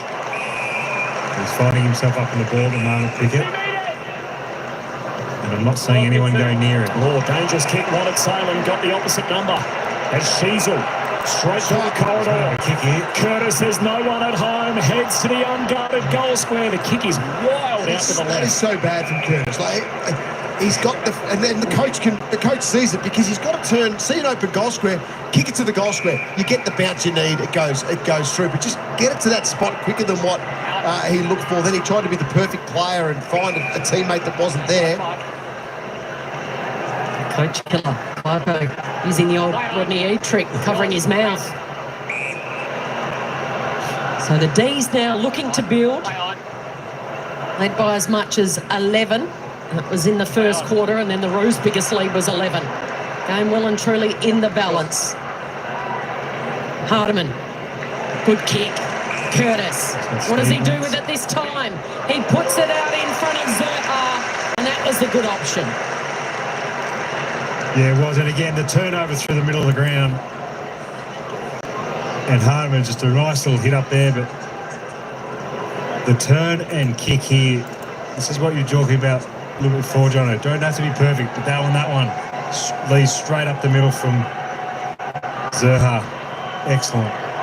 So they haven't kicked a goal, the Roos, since the first minute of the second quarter. Can Zerha flush it? Inaccuracy. Again. 6-6 to 5-8. Melbourne by 4. Well, 5 goals to North Melbourne when the 5th major went through, so 6 consecutive behinds, our last 6 scores. Pickett, tackle, caught, Roos downhill, Sheasel, inside 50, Lever. Darling was running backwards. He needed to come forward at the ball carrier. Swings it to Langford off the back flank. Links up with Sparrow. Says not 15, heads laterally to Salem. One of their premiership players out there today. They've got 13 of the 16 still on their list with premiership medallions. Salem to Oliver, a pair of those to Chandler, trying to work his way through the maze. Hand pass sits up. And here we go, there's a free kick for Gorn downfield.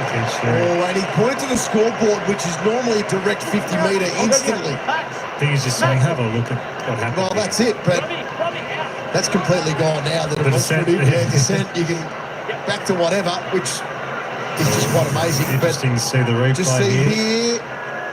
Oh, yeah, chest him. Check.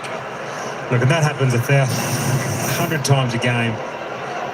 And if you fall, all the umpires are going to pay. It's like the charge rule in basketball. If you fall, you'll get the charge. If you don't, it's play on.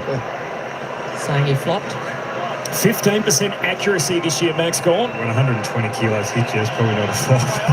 3-13. Max Gorn from 50. He's brought his best today, Max. Reminding us all that he's still the premier ruckman in the game. The Demons out by 10. He loves that spot for a shot of goal, Max Gorn. He can launch, gets a little arc on the kick. And there it is, the free kick with contact to Max Gorn, having a point up to the scoreboard, trying to get the umpire to turn around and have a look at it. But a great launch from Max. He's up to 8 disposals in this game with that goal on the board now. Cherry's only had the 2 disposals so far. It's been a tight battle, but neither are sort of dominating, really, the game, but Max is on top.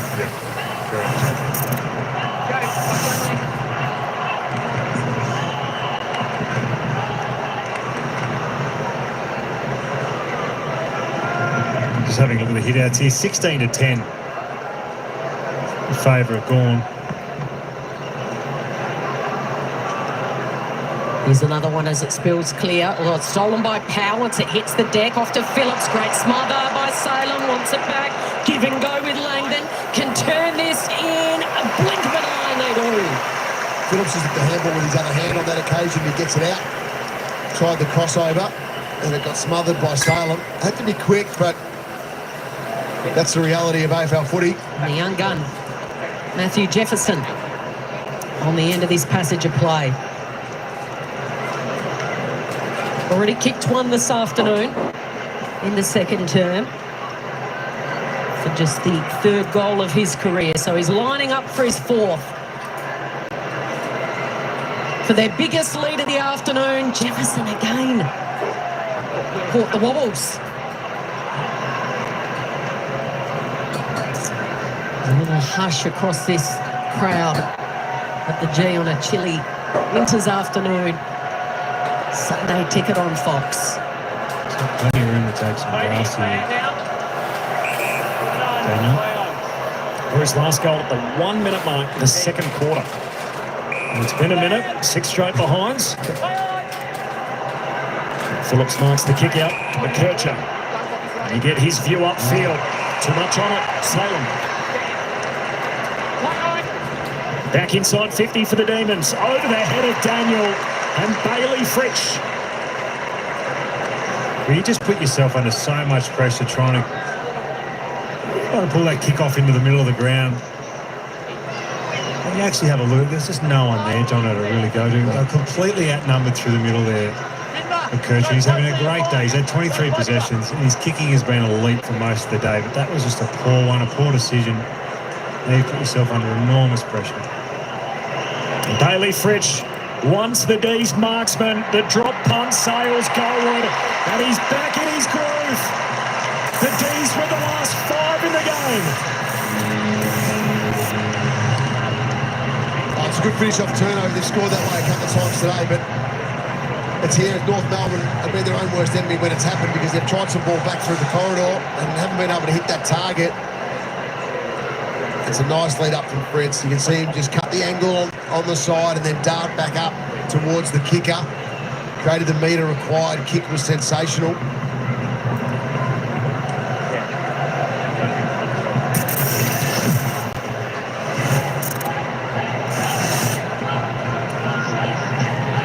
left-hand side when this guy was kicking goals, weren't they? First multiple goal kicker for the afternoon for the D's. Bailey Fritsch. It's back on North Melbourne now. Have to convert some opportunities when they get the chance now. How do they respond? Maley, Powell. Penetrating kick inside 50. Spoil up from behind was from McDonald. Umpire says free kick. And it's for Melbourne. And Alistair Clarkson just really trying so hard to contain his emotion at the moment. It was just reckless though from Zerha. He was on the ground. You didn't need to come in that hard. You're always going to give a free kick away. Turner. And Roy Maley in front. Couldn't hold it the second grab. And Powell's tackled to the ground. Kircher, as we've spoken about, the 23. Daniel 20. And Powell with the 18 disposals. Salem with 18. Petrarca 16. Oliver the 13. Powell with another one. Just spins and bangs it. Goes like a rocket. They fumble it in the air. And McDonald's taken Zerha high. Played it well, Zerha. Free kick, set shot number 3 for the quarter. That's the one where you want him to go in hard because he was going to win the ball. 1 more metre. And a man of that size and power, you win the ball first and you drop the shoulder a little bit, you're always going to draw the free kick. So his other 2 shots have just missed. They were reasonable kicks. He just faded late. So, but he's in this pocket mood. So I'm not sure what's going to happen here. They need some X factor. Something to spark them. Can Zerha do it from the pocket? He threads it.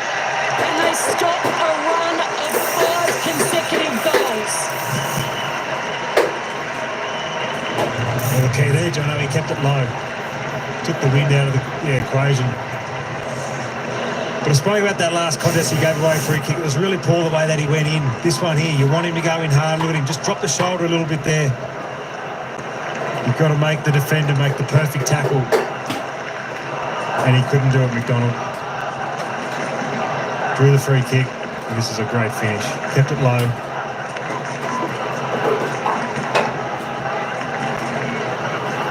Melbourne have just made their sub.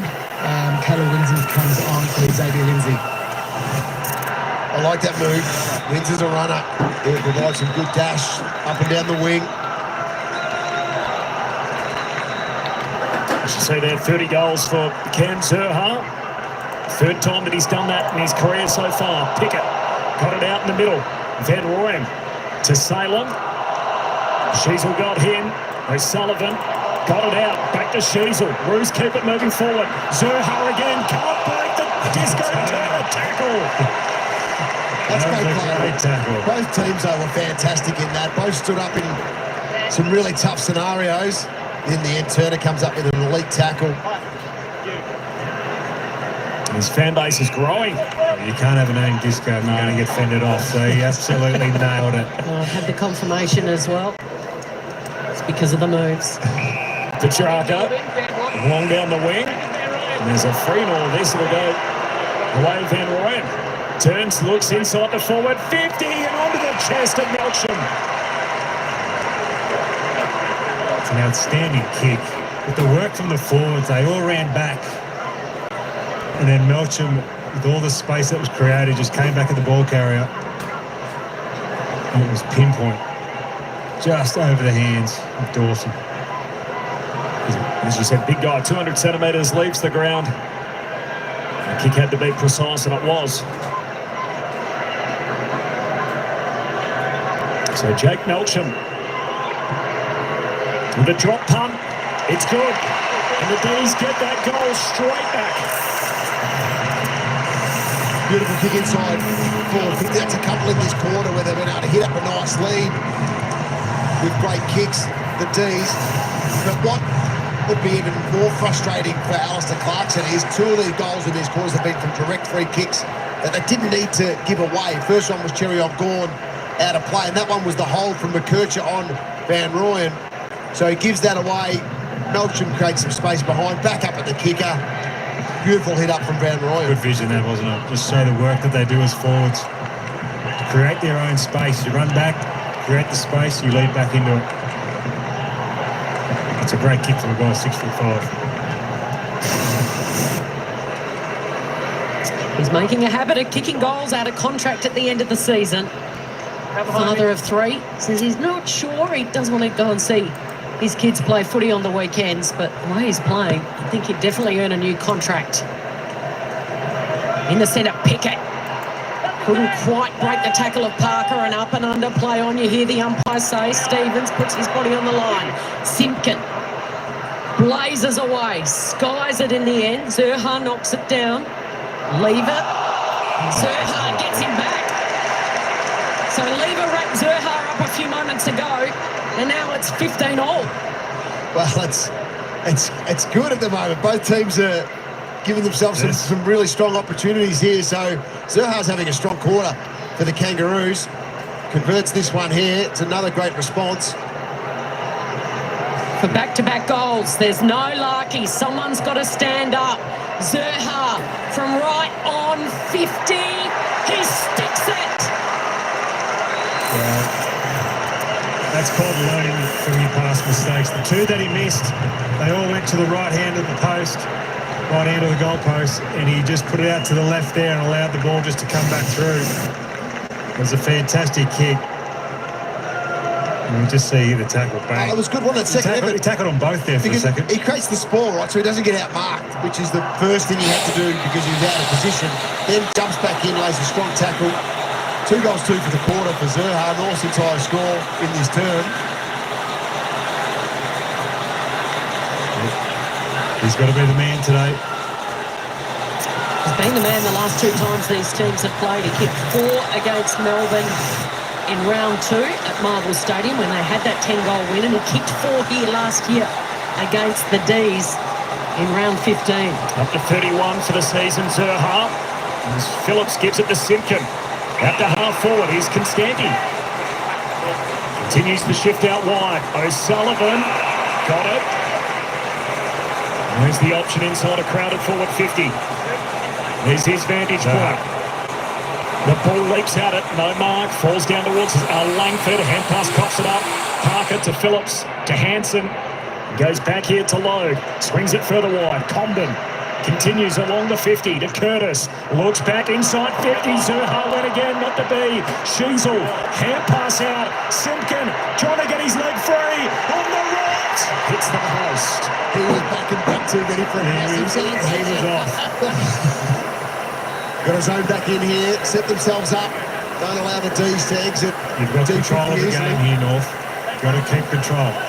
Haven't kicked back-to-back goals since the opening term, North Melbourne, so they got the last and then make some inroads. 10-point game. Long-suffering Roos fans see a glimmer of hope. Bowie.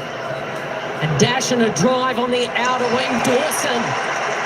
It's been a great matchup, those 2 young guns against Van Rooyen. He gives it off quickly to Hardiman, who goes long to Zurhaar. It's over his head. Just didn't read it. Got the fingertips to it. He is on fire at the moment. Give him as much space as he needs. Let's get down on the boundary line. Eddie Betts. Yes, North are about to make their sub. Bailey Scott's about to come on for Finbar Maley, which we confirm that it's tactical. Yeah, a bit of run for Scotty as well. That'd be nice. Right now, North complete in control here. You just got to keep this ball inside your half. Griffin Logue over the top, punches it out of play. Kick from Harvey Langford, one of their 2 rising star noms, along with Xavier Lindsay. Both from the same draft class, both their footers, both rising stars. Gee, isn't Dawson growing right in front of our eyes? And some great one-on-ones today. What do you like about him, Moons? Oh, I just think he's the way that he marks the ball. He's competitive. Phillips with the cold face, looks inside the forward 50. Zurhaar in a tangle. He's getting the free. It's the exact same spot virtually from his last goal. Just a little bit to the left, Jono. Just let it come back nicely. But this is the man right now. He's complete in control of his forward line. He's got them all worried.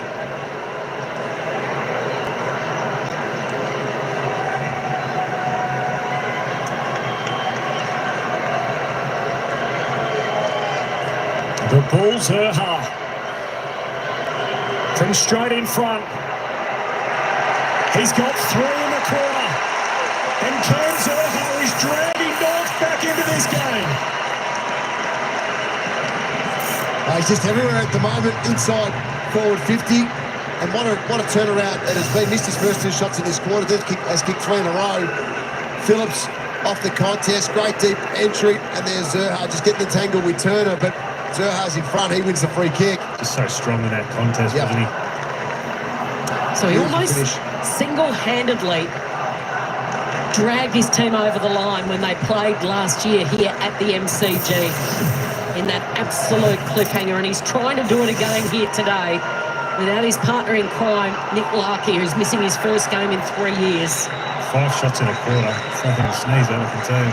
3 goals, 2 in a quarter. And it's back to 3 points. Dees holding on for dear life. Gawn slaps it about 20 metres. Fritsch with a fumble. Petrarca doesn't. Back to Fritsch. Got time to assess and then just pokes that to Langford. Langdon rather. Wheels around. Might have been touched. It's going to go right to the wire. Chance here. Going to ground Van Rooyen. He flicks it out. Comben will see it over.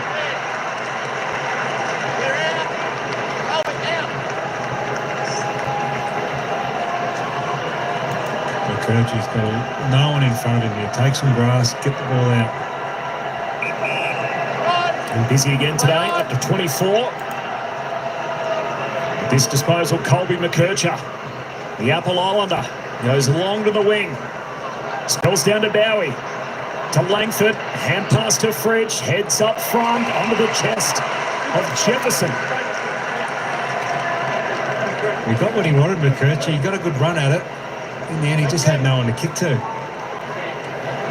Probably need to go the other side where he had his big ruckman. Yep. Going back here. Looks like drop punt here for Jefferson. Well and truly achievable from this pocket drop punt. And the D's awarded the best and fairest as their best VFL player of last year. Fine apprenticeship, now a run in the ones. Tight angle, Jefferson hits it narrow. This is the whole set. So behind and 1 out on the full in the term to young Matt Jefferson. 4-point lead for the D's. Roos with 3 of the last 4 in the game. And 5 minutes to play before 3-quarter time. And once again, the Sharon is in the hands of McKercher. And they go from one end to the other. Powell back to McKercher. Short kick, Parker. The experienced head back in this side. In 2 minds, swings it to Pink. On the northern wing. Now Zerha. This is not where you want him at the moment. He's the hottest player on the ground. You want him inside 50. So that's what's ahead of him. So he opts to just bomb it long. Gawn's there.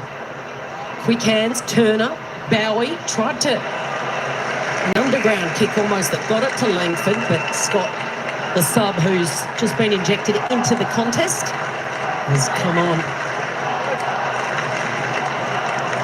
And for Finbar Malin.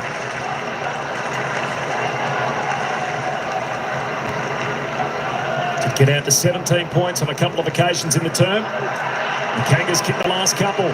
Gone. Hand pass out to Langford. He'll get a second go at it. To Fritsch. Feeds it back to Langdon.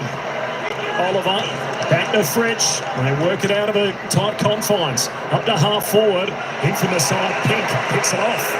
I was going to say, that might have been a Shepherd off Daniel there in that marking contest.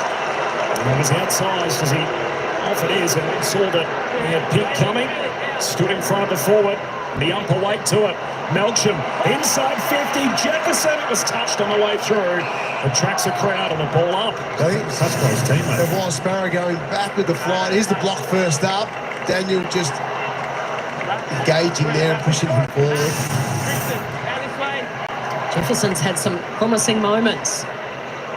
Oh, Gawn's tapped it straight down onto the head of Sherry and then linking up with some quick handballs. And Chandler on his little preferred is on the end of it. He knocks it down. He's got his second. And the D's back in front by 10. Well, again, Jono, so disappointing. He didn't have to do that, Daniel. He had Pink coming back. All he had to do was stand there with Melcham and just put a little bit of pressure on, not push him in the back when you had Pink taking an uncontested mark. Allowed the ball to stay in your end, and this is the end result from the stoppage. That's a great finish from Chandler. It's good setup, isn't it? Keeping the space through corridor, wrap around nicely. Do you know when you've got a good record against a team? Do you lick your lips the night before and think, yep. That was Jono every weekend. I had a best on ground the last two times. The last time we played in round 2, I kicked 3. I had 20 plus. I was best on ground. Do you know it? Do you sense it? 100% you do, Cal. You sure do, especially over a short period of time. You don't have to tell us the teams, Jono, but Especially how many times? No, he's going to ask any bets on the band because what he used to do with the opposition. Tristan Sherry. Free kick in the middle of the G. Great deflection from Jono as the kick goes to the hot spot. Oh, through the hands of Gorn. Spills out the back. Turner with a handball away looking for the sub in Windsor. Scooped up by Harvey. Hands it to Stevens. He's out of bounds. Well, it was Erhar as well.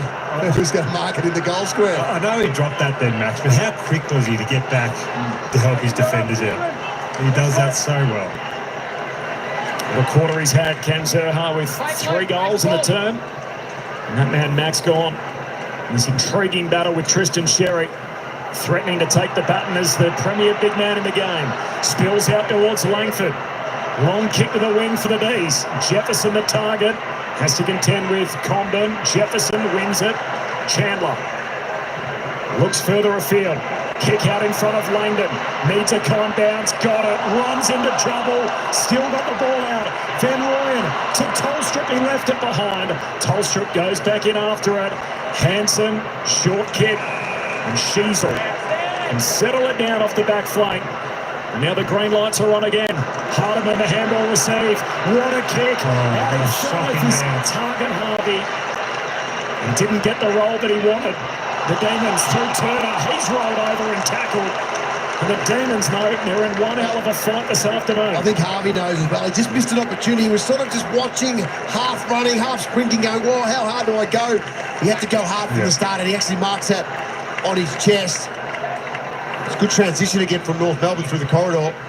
Oliver, the hurried kick, holding. It'll be a free kick to Fritsch.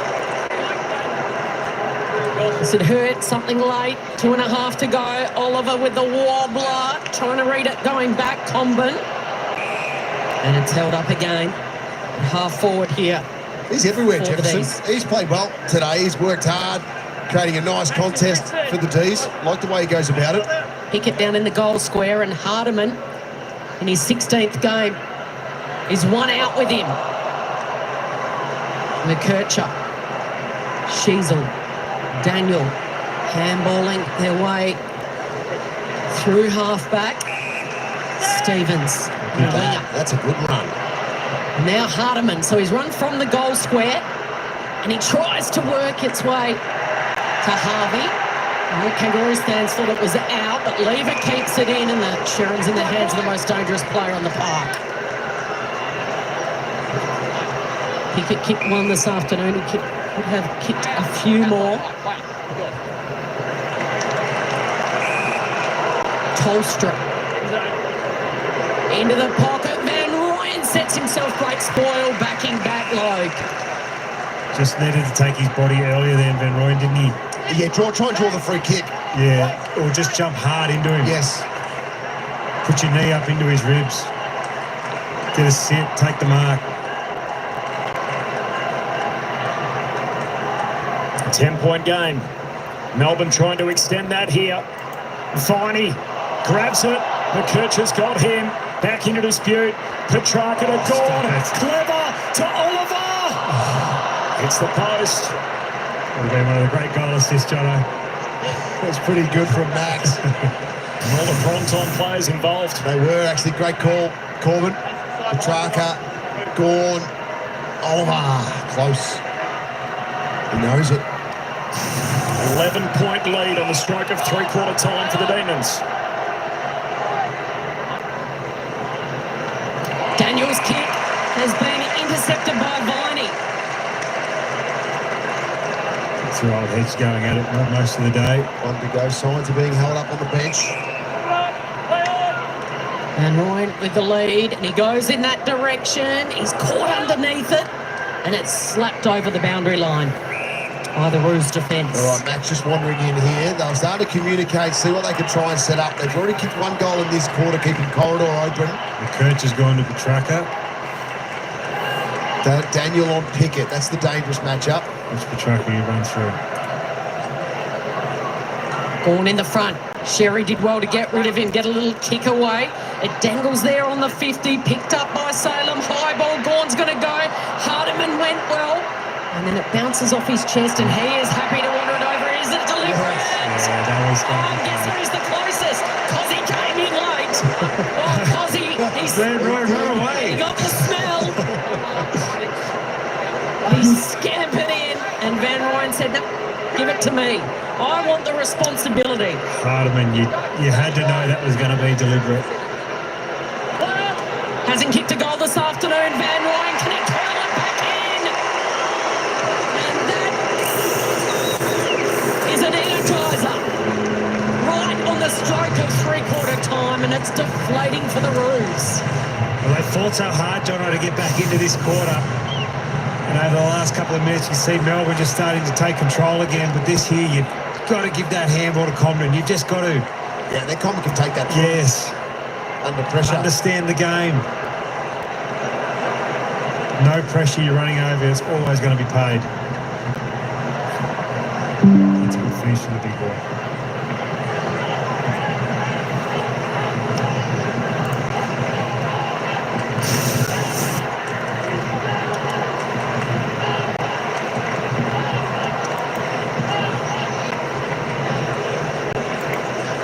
Riley Hardiman has had a great year.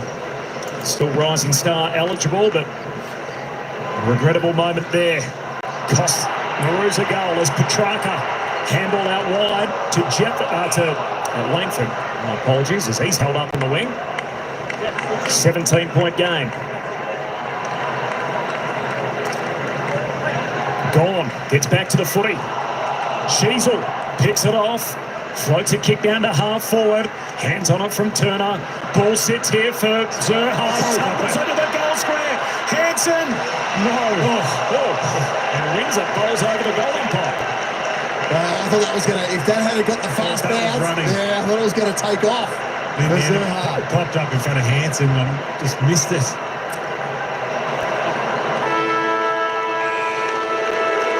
Straight back to his feet too. No dramas there. Good to see Windsor showed a little bit of love there. He marks it down. A 16-point advantage for the Demons as we turn for home. Three-quarter time at the G. The 2025 FIFA Club World Cup final featuring Chelsea and Paris Saint-Germain begins Monday morning. That's tomorrow morning from 4 a.m. All right, three-quarter time here, and I tell you what, that is not one North Melbourne wanted. Those late couple of goals from Melbourne, oh my gosh, putting them 16 points back out to a lead. Three-quarter time here, of course. North Melbourne did pretty good, though. They got back into the game, just a little bit wobbly kicking, though. 3 goals, 5 in that third term. Melbourne putting on 5 goals, 4, so they did really well. And they certainly come back hard, Melbourne, in that final bits of that third quarter. I'll tell you what, it's still anyone's game. 16-point to margin, only one scoring shot. The difference, of course, 11-9-75, 8-11-59. It's Melbourne by 16 points. Anyone's game here at the G. Of course, Zerha on fire. I tell you what, he'll be wanting to continue on his merry way and have a cracking last quarter. North Melbourne, we'll see if they can get back into the game. I tell you what, we'd like to see North Melbourne get the first 2 or 3 goals in this final term, bring it back to within a point or so, a couple of points, and make it really a ring-a-ding-ding game. If Melbourne get the opening 2 goals of this final quarter, it could be tough for North Melbourne to come back. But look, both teams are up for the fight. I think when both teams are under that little bit of pressure and the margin's starting to grow, I think then that team lifts again and gets themselves right back into the game. It's going to be a cracking game, Hudson. I tell you what, it's going to be a cracking final quarter. Hey, let's just jump on over and have a look at the goal scorers, see where they're at now. And, of course, Zerha for North Melbourne leads the way out on the ground with 3 goals for the Kangaroos. 3 goals, 2 he's kicked off his 10. He's having a cracking game, is Zerha. Really liking the way he playing today. Jack Darling's got 2. Paul Curtis got 2. Jack Darling was a little bit quiet in that third term. He sort of went astray, and of course Zurha come to the fore for the Kangaroos. Cooper Harvey also with a single there. For Melbourne, a couple of multiple goal scorers there. Jack Melsham, Bailey Fritsch, Cade Chandler. They got 2 each for Melbourne. Jacob Van Ruin, Kaiser Pickett, Ed Langdon, Matty Jefferson, and the big man Max Gawn has a goal. Let's jump over and have a look at the stats. Colby McKercher, well, he only had 7 touches in that third term. Takes his tally up to 27 for the Kangaroos. A 4 clear of Caleb Daniel on 23, Harry Sneasel on 22. The best for Melbourne, Christian Salem on 22 touches, 14 kicks, 8 handballs. Christian Petrarca, not too bad, given it his all out there today. He's on 20, 7 and 13. He's had 4 clearances, doing all right. Clayton Oliver bobbed up a little bit in that third term. It's 19 touches. Good to see him getting the pill out of the clearance. He's had 6 clearances, so not too bad from him. Well done. Lukey Parker for the Roos, 16 touches, 3 clearances also. Bailey Fritsch is into the game, 16 touches, 2 straight goals, getting plenty of the pill out there today. All right, as we said, Cameron Zurha doing a fair bit all around the ground, but certainly looks dangerous up forward with his 12 touches, 10 kicks, 3 goals, 2 for him. We'll be back with the game in just a moment, folks. Let's just rolling down some of these stats. Don't forget, straight after this game, we will be heading to the next game, and of course that is St Kilda and Sydney Swans. That game's starting soon, so we're going to jump straight over there at the conclusion of this game. Maxi Gawn, the big man, did a few things well then, 9 disposals. He's kicked that 1 goal with 23 hit-outs, 2 clearances, going well, the big man, Max Gawn. There we go. Jack Darling, as I said, quiet in that third term, still with just the 2 goals off his 7 touches, 6 kicks. Tristan Zera, the other ruckman there for North Melbourne, 4 touches, 2 and 2, 2 clearances, 4 tackles, 11 for him. All right, we are only moments away from coming back. All right, looks like we're back down to the ground for the action. We're only a minute away for the final quarter here, where it's Melbourne by 16 points. Let's head back down to the ground. They'll run us into the bounce of the ball for the final quarter. Who's going to win? Who's going to win? And they talk about game changers, and in that quarter, North Melbourne camps, he absolutely changed the game. He only had 5 disposals in the first half. To come out, he had 3 goals, 2 in that quarter, 7 disposals, and he's doing it in all facets. You can see here, he gets in another, gets a high tackle there, finishes that one. He is chasing, tackling, kicking goals. So we need more players like him. If North are going to win, and they are going to win this game, they need more players to stand up. They can't just rely on Cam Zurha to win this game for them. Yes, he's had the 7 disposals and 3 goals to win that quarter, and he's an absolute beast. But they need more from other players around him if they are to win this game. Yeah, it would have set him alight as well. And if he had to kick that dribble kick for around 35, that just set up in the goal score. He was on fire, but you're right, they need more players to just add some flexibility down forward. So what they've done, Dawson is going forward for the Roos. So you've liked his work down back today, Moods, but now they're using him as the big target inside forward. I love the call. You've got to win the game. Now, this is the biggest thing that I think from the Melbourne point of view. 37 marks they allowed North Melbourne in the first quarter, which I said it's close to about 150 for the game if you go along that record. Since then, they've only allowed North Melbourne to take 37 marks in the last 2 quarters. So they've completely stopped them from owning the ball and owning the game. Getting the ball into a contest, I think that has suited Melbourne more than North. Love the battle within the battle between Gawn and Cherry, but now we've got a real battle on our hands. 4 points and the precious win. Who wants that winning feeling the most? Parker, handballing, Simpkin, the skipper. Out wide, over the head of Dawson. McDonald with the strength, just shoves him off and then grubbers it down towards the wing. Quick hands by Sparrow, and he gives it off to the run of Langford, who goes long to a one-on-one. Milksham. That's exactly what you were talking about, Moods, in terms of setting yourself to jump at the right time. So, yeah, you did. You mentioned it with Van Rooyen in the third term where Griffin Logue created a spoiled deep.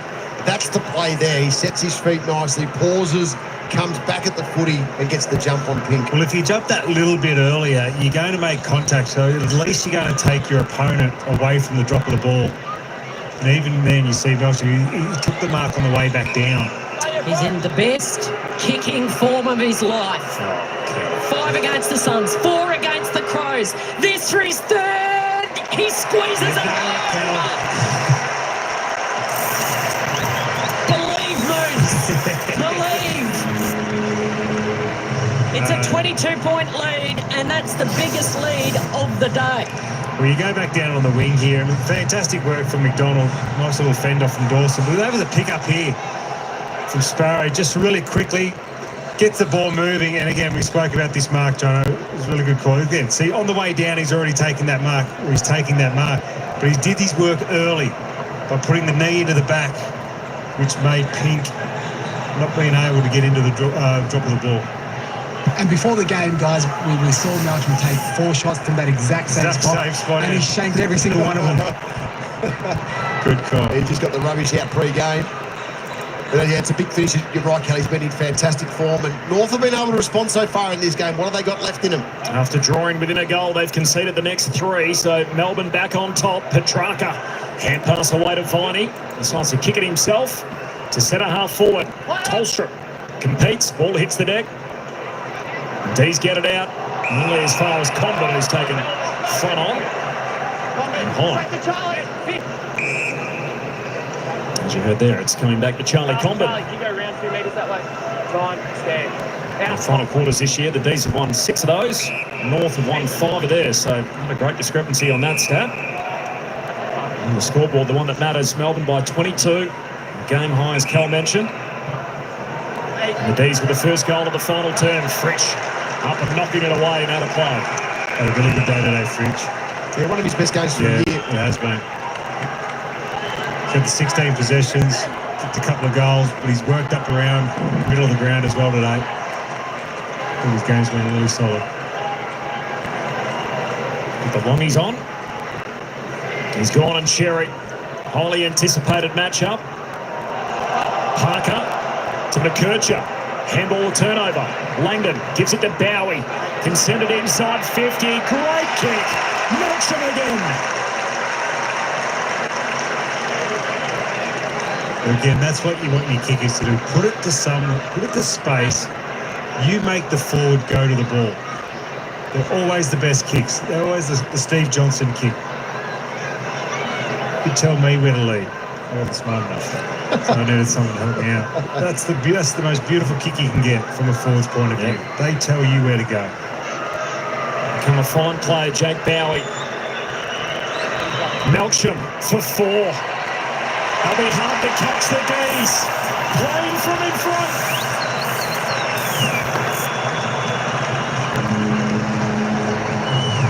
Well, just like that, Jono. Yeah, it's a big gap now. Yeah, it's a big gap now for the Kangaroos to try and get back into the game. Pressure's been good. Tackle pressure. Fight through the contest. Handballing game has picked up as well from Melbourne. And look at the space that Melcham's just got to lead into there. Plenty of time, though, for North to get back into this one. 13 in 3 games. There's still a quarter to go. Proving a real match winner. So Zerha threatened in that third turn to drag them over the line, and now Melksham says, it's my turn. It's an awkward bounce. It'll be recalled. Powell, Sheasel and Parker in the middle here. It's up to these 3 boys to get the ball going their way. Melbourne by 28. Instead it's Viney and Petrarca. He hurdled his teammate. Got the handball away to Pickett.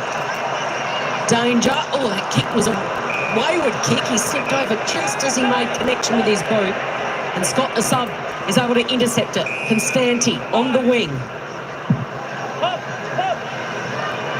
Looked inboard, forced to go down the line. Over the top with Dawson and the spoil from McDonald. He's just run into the last couple of Dawson. Or is it a bit different playing as a forward and defender?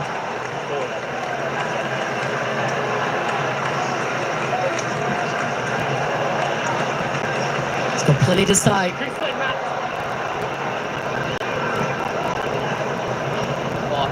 Clarko in his third year at the club, looking for his 5th win for the very first time in a season.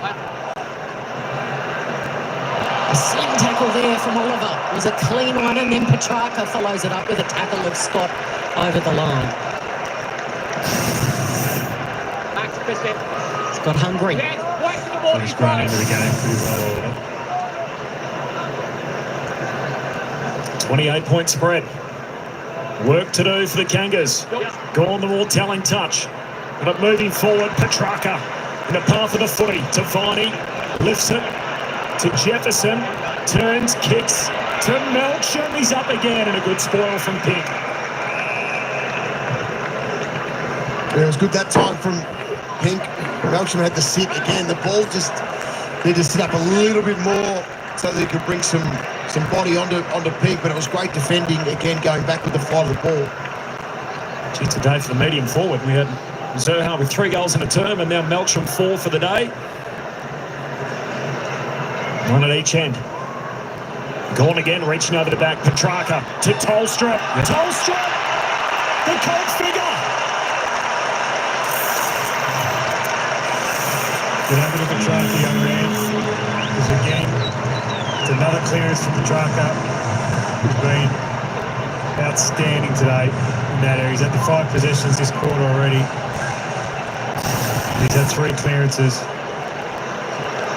He's one that sets this up. Yeah, that's big, isn't it? When you look at those early numbers in the quarter on what Petrarca's been able to do, and I think it's the whole midfield group. You can see their body, their positioning's good, their contest work is excellent.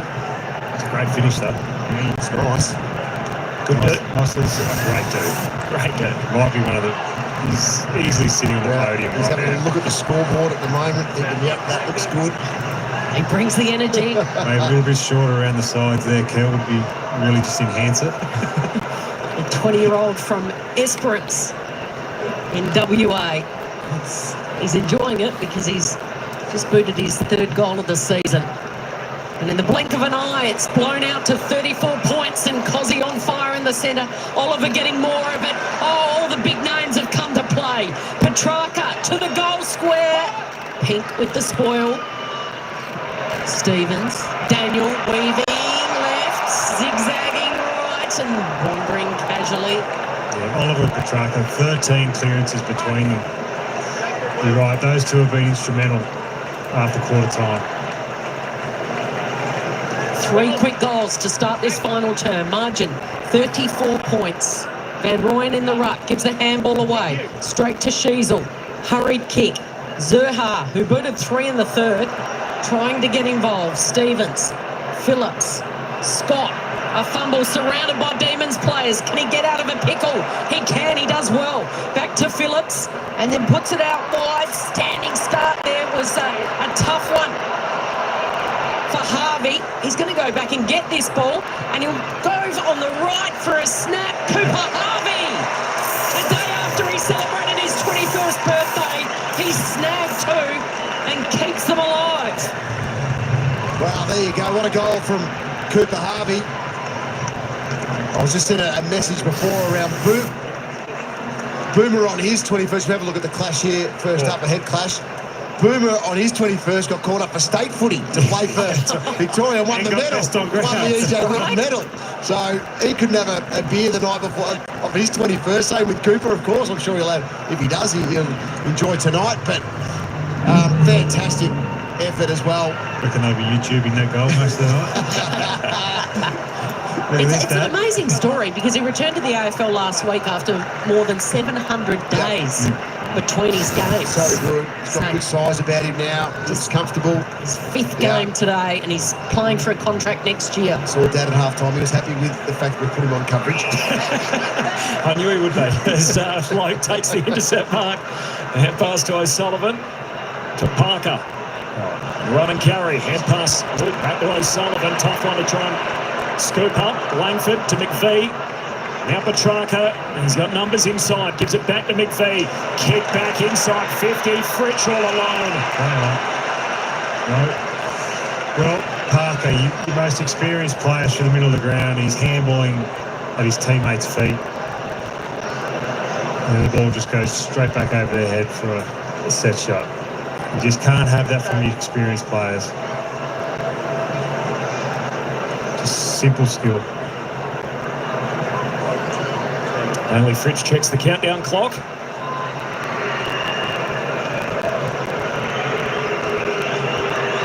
This for his third. The lefty. It's good. And the Demons are not letting the Roos get close enough to think about it. Back to 34 points. Excellent game from Bailey Fritz today. Might be getting back to his best game. 3 goals straight this afternoon. This is what you're talking about, Ludes. Yeah, she's got better. Yeah. And we all know he's better than that, but and then he misses those it, and mistakes. then all of a sudden you've got 3 blokes running inside 50. Yeah, all his teammates are out because they've gone. They've left thinking he's going to hit that target, but by hand, he get caught out on turnover. Bailey Fritsch plays like this. Melbourne are just a different team. Well and truly in front of the ledger today. 15 goals, 9. That'll please Simon Goodwin. Bourne gets it away just in time to Pickett. Lasers away in the Fritsch direction. He's going to handball over the top. Not for the first time. Unselfish. And finishing it off is Melcham with his fifth. Well, I love that from Fritsch. We've seen over the years he has the tendencies to maybe get the blinkers on. I thought his game today has been excellent, and I think this just tops it off to be an outstanding game. He could have gone back and kicked his fourth, take a great contested mark here, but sees Melch in the goal square. Yes. I love that. Unselfish forward lines. Always the better ones. The race is on for the leading goal kicker at the end of the year for the Demons after Fritsch has won the last 5. Pickett's got 30, Melcham's got 25 and Fritsch has got 23. Yeah, nice. I like that. And it's just the way they've shared it with each other. 5-1 from centre bounce in this last term in the D's favour. Out to 40 points, new game high. Parker trying to put a bit of respectability back on that scoreline as Salem intercepts. Darling wins it back to Scott. Hurried kick inside 50. Lever punches it away. Dawson, critical touch down towards Phillips. They feed it back. Now Darling shoots goalward. I think he's got it there. It's a very good kick. There's one back for the Kangas. Well, if you win centre bounce, you score in this last term. And that's North Melbourne's turn. You're right, that's a beautiful goal from Darling. He was on the back foot and had to create some sort of penetration through the kick, and he did it well. Well competed inside forward 50 here. Harvey not getting outmarked by Lever. And this is the one here. 3 steps. Just enough on it from Jack Darling. He's got 3 today, Jack. So no Larkey down there for company today. First time in almost 3 years they've fronted up without Nick Larkey.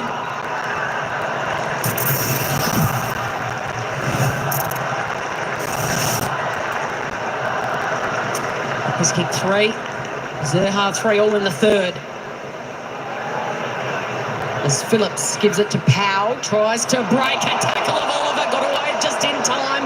Wins of the sub, swoops, loses it, tries to regain it. Logue, Hardiman, Powell, Daniel, through the centre of the ground they go. Simpkin flares it, hits up Hanson Jr. Well, there's a lead on there, and eventually he sees it, and that's a mark taken. And the call for 50, and the mark has gone to Harvey.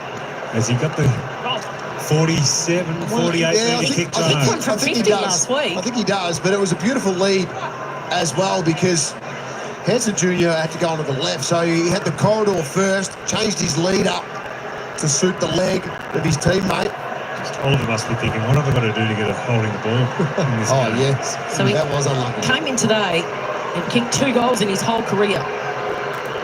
Now he's lining up for number 3. Harvey. And he's got it. And some. A hot boot for Boomer's son, who turned 21 yesterday. He's got a good lead on him out of the goal square. Natural forward, isn't he? Yeah, very much so. That's it. So a great little response here from North. Plenty of time in this game. Play it out. Slam on another couple. So there's Harvey here. He's pushing back towards the goal square. Does an ollie back, straight back up, through 2. Changes his lead for the kick. Nice work. Fair bit of pressure too. Young man off contract, second generation footballer, and gets an opportunity now. I'm sure he'd be thinking, gee, I better take this opportunity. Well, there's enough there. There's enough there now. His size, his movement. Looks good. 100%. Has to be there next year. Yeah. He has shown way too much, even in just today's game. Just the 5th game of his career, Cooper Harvey. Out of the middle, Maroons. Through Hardiman on the wing. Long booming left foot and sailed 2 wide. Will Dawson, as we've seen in this quarter, spun around, so from centre half back to centre half forward in the final term. So hold this in if you're North, make him go down the line. Give yourself a chance to get it back in. Tom McDonald, one of the 13 premiership Ds out there. Kicks down the wing. Sherry picks it from his teammate. Look at Max. Max just sprints straight down into the defence now. Right where Sherry would have loved to kick it. Now they've got a spare. It's just a workhorse. And he's in the game here. As the kick heads in his direction. They come from every corner of the park, and McDonald over the back, able to come up with it for the Ds. Heads back to the wing and back to Condon. Kick the kick on the G. We'll find something a little bit shorter here. Pink Not that. going to unload. Oh, there's Gordon. He knew at some point after Moon's called it. You go short, then you kick it over his head. Oh, he had Caleb Daniel in the middle of the ground. Yeah. So Pink gets the ball in the logo. Go the next one. Change direction back into the corridor, which has worked for the Kangaroos today. And Gauns staring down the barrel of an equal career record of 8 All-Australian Blazers. Tolstrup with a fumble. When did we start making the 40-metre kick ineffective, 40-metre plus kick ineffective? You might see players make different decisions. Some just bomb it long and it gets ticked off as effective. Unless the oppo market like that, of course, which Max did on that occasion, set himself up beautifully to take that intercept mark. Only 4 players have won 8 All-Australians. Danger, Buddy Ablett Jr., Rashudo and Robert Harvey. That'll be 5, rather. Looking to become number 6. Not a bad list. Not a bad list at all. Petrarca. Into his move a little Yeah, earlier. tried to turn Hardiman inside out. He just fumbled. How does the tackler to come back? He's laughing too, he knows. He shake before he baked.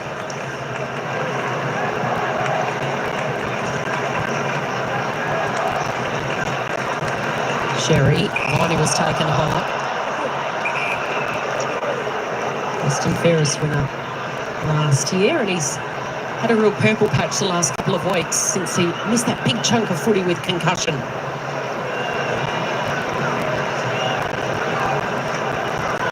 I'm sure he's got the leg on this one, John. 16 disposals today and his 6 tackles He'll take his very, very best. to go with 13 contested possessions. So they've taken those last 3 steps, goes out to the left, and they'll get close to the 50-metre line. He's going to pull it late. There's a fight on in the Towards box, Max. in the pocket. There is Tolstrup. And he's all fired up against O'Sullivan. So a couple of the young guns. Both boys have thrown each other to the ground on a couple of occasions. The umpire's just letting it go.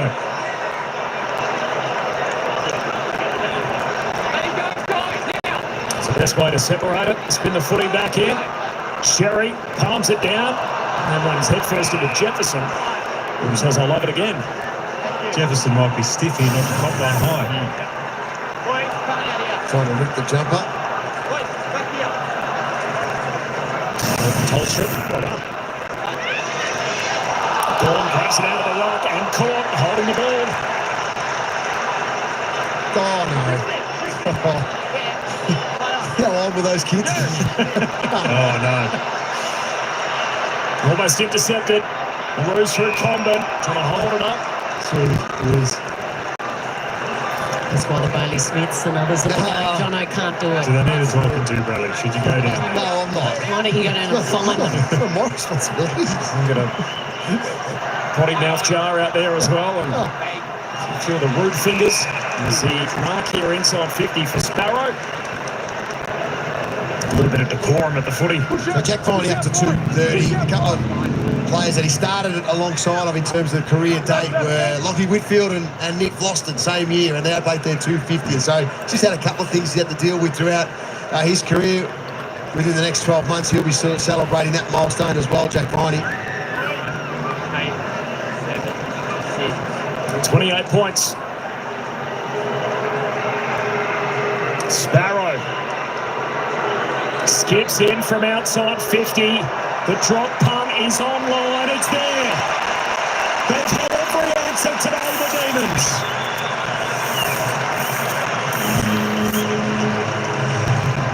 Yeah, they have, particularly in this second half. And again, it's just a quick kick out. And if you're going to do that, you've got to put some height on it.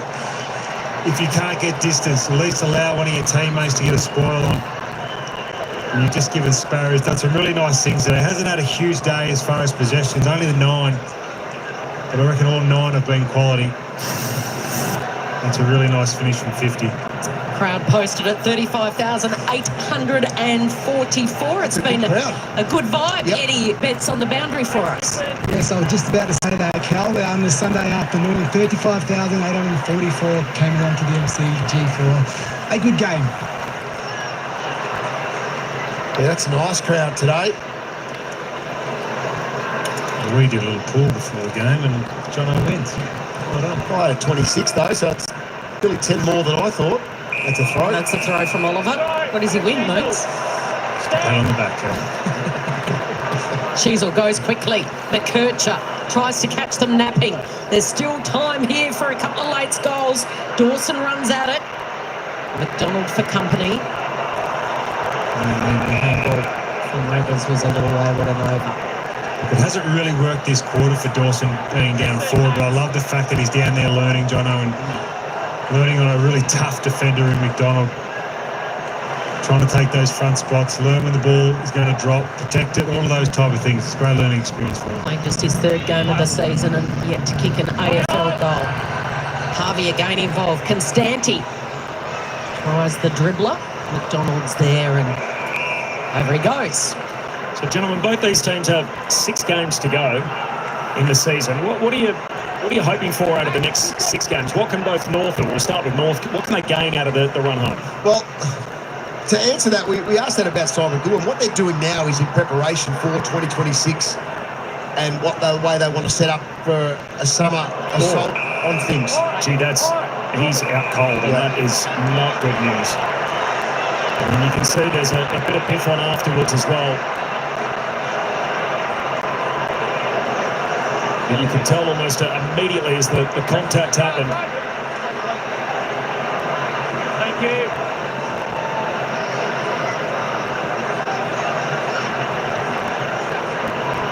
Demonstrating with Gorn straight away.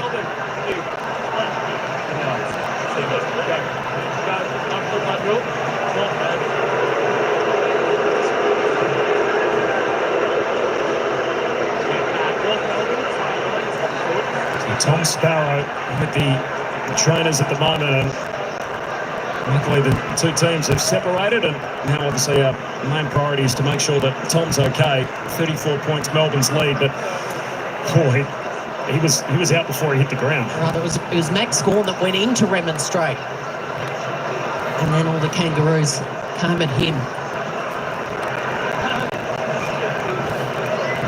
Luckily, we sort of very rarely see this in the modern game. There's the incident.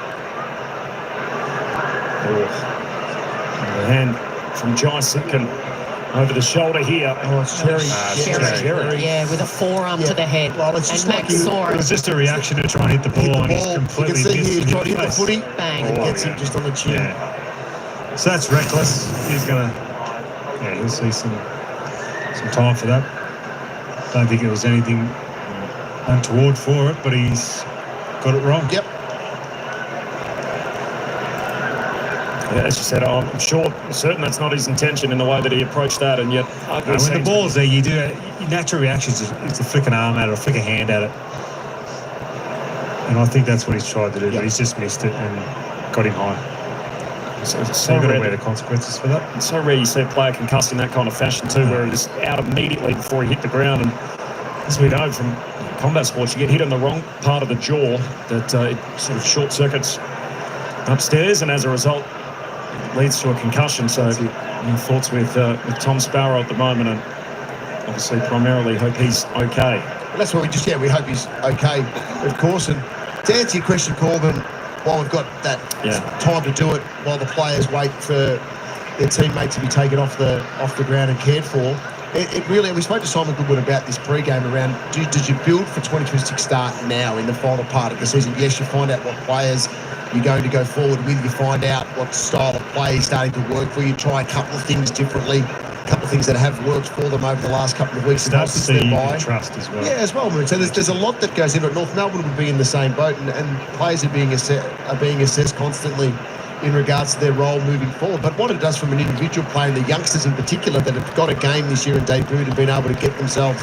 into the senior team, is a real drive forward to have a big pre-season, because you've got a taste of it. And when you get the taste, you want it every week. So there's a real drive from the collective for both youngsters in teams, in these two teams, to push them forward over the pre-season as well.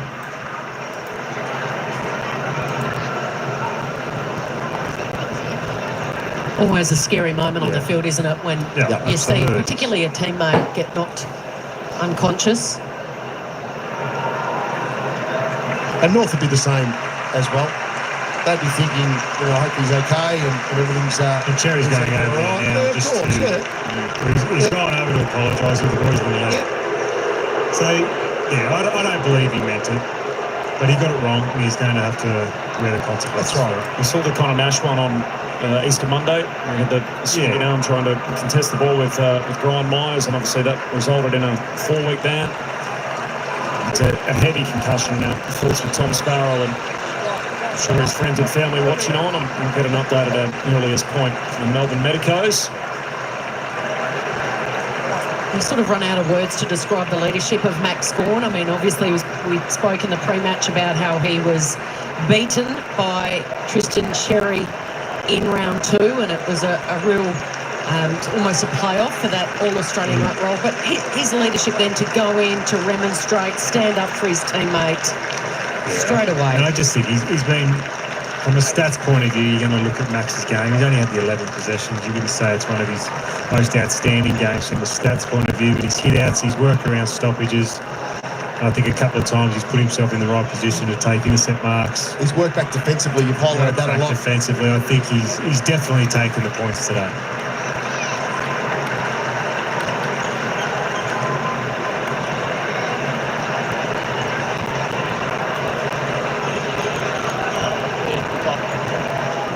There you go. Max will be handed the footy. An awful moment late in the piece as Salem sends it up the wing. Condon punches it away. Fritsch, tackle. Ball up. Story of the day. D's kicked the first 2, and then we had a seesawing affair really thereafter. 7 lead changes in the first half, and the Demons pulling away thereafter.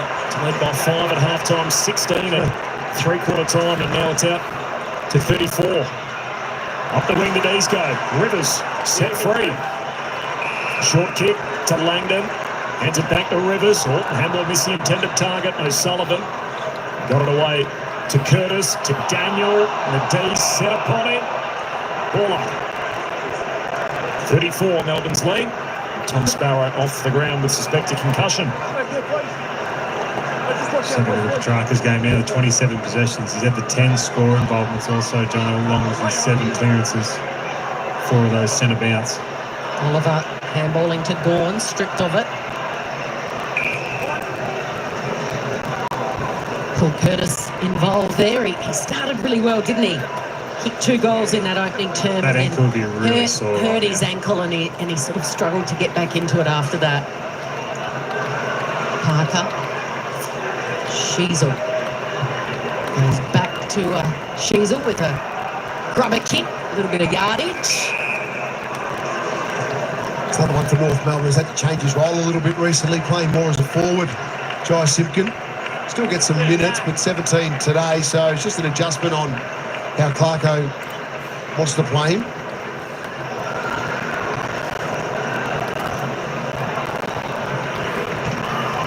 Gawn puts it out in front of Langdon. And then a fumble from Windsor, and he's gone down, Max. He's down, gone, and everyone's gone to Sherry again. Sherry's like, well, if I'm going to go out for a week or two, I'm going to take a few with me.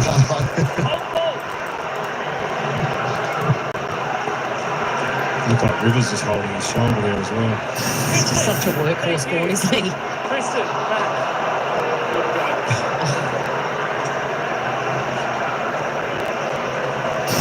Sherry did it again. 34 points. Sherry.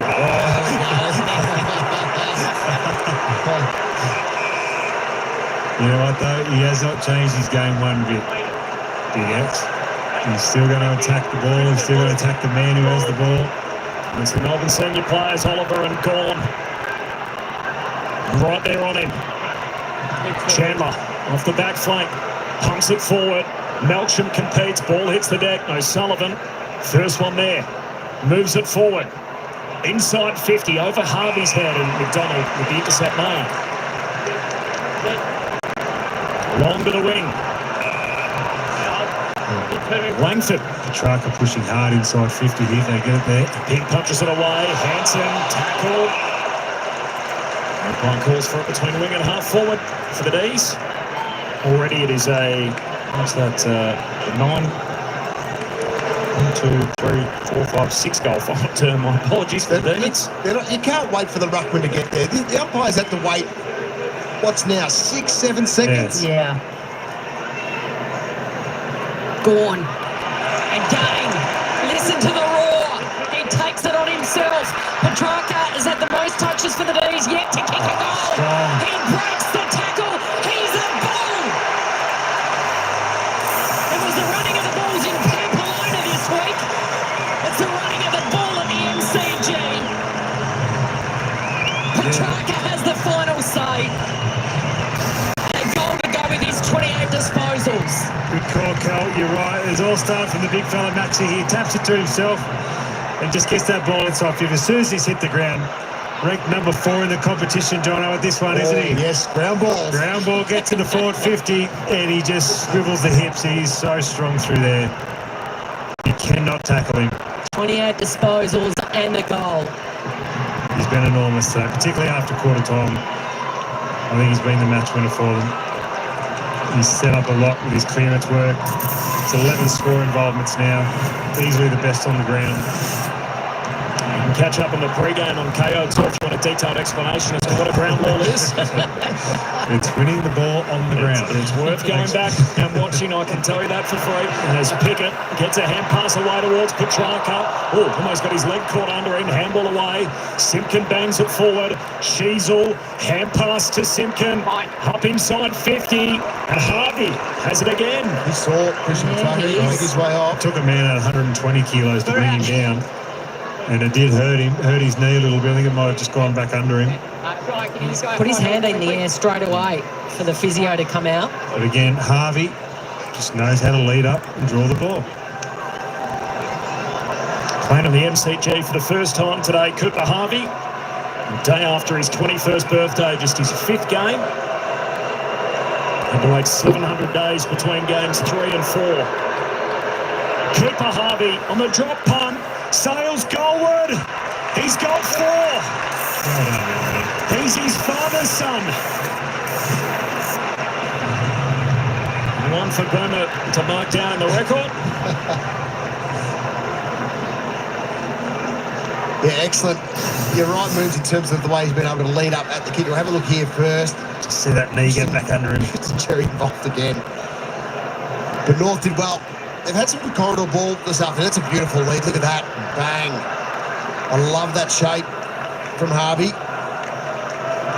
He's capitalised. What a game. 4 goals, 2, 6 shots at goal, 8 scoring involvements in total.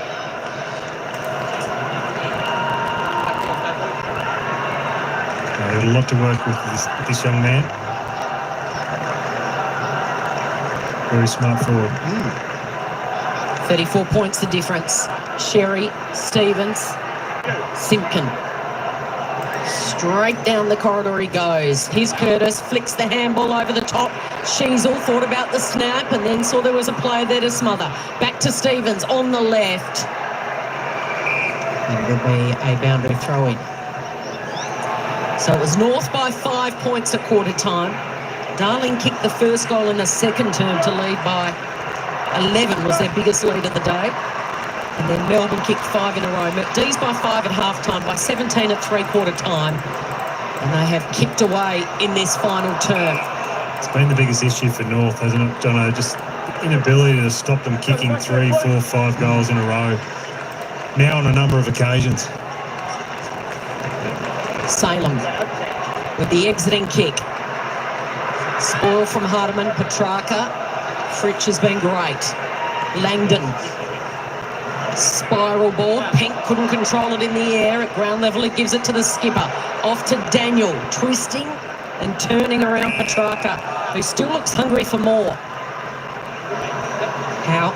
Handball a little wayward. Made life tough for Parker, and now the lovely mop-up from Chandler. I've seen that to too many Bourne, times today from to Pickett.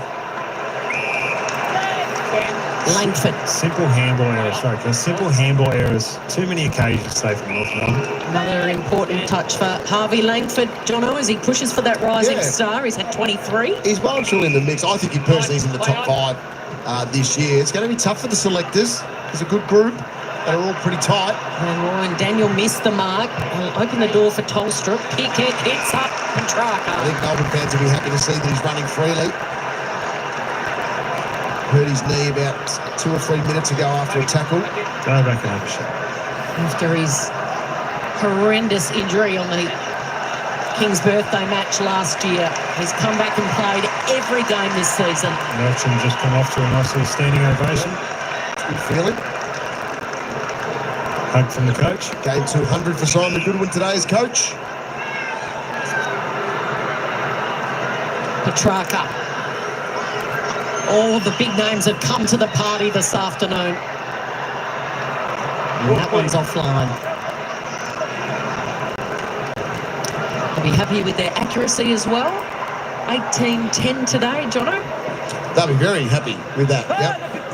Not so many times they've been that side of the ledger. It's normally been 10-18 for the year.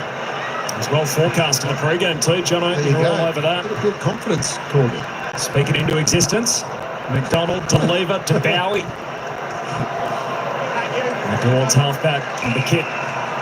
This is Rivers. A little look ahead for the D's. Saturday night against the Blues. And the next assignment. Last 3 games, by the way, Carlton have won all of them, but by combined 7 points. So tight affairs. That includes that semi-final in 2023. And after that, the Saints and the Eagles, which I'm sure the D's will be thinking is a few winnable games in that next stretch. This will take them to half a dozen wins, and could be a few more to come yet. As they start this next phase and the transitioning of the team under Simon Goodwin, which he put words to during the week on AFL 360. Condon with the intercept mark. The Kangas, meanwhile, Sydney Swans, Saturday twilight for them. Followed by the Cats. Tough fortnight. Fritsch, inside 50. And Chandler. He swings it further afield. Langford. Not paid. Now trying to wrestle it from Scott. And we'll have a stoppage. They're just trying to get each other a little goal here, which I love. It's fantastic right at the end of the game. Had every right to probably go back there, Chandler, and have a go at his third. Yeah, we'll just wait 6 seconds for the rucks to run in again.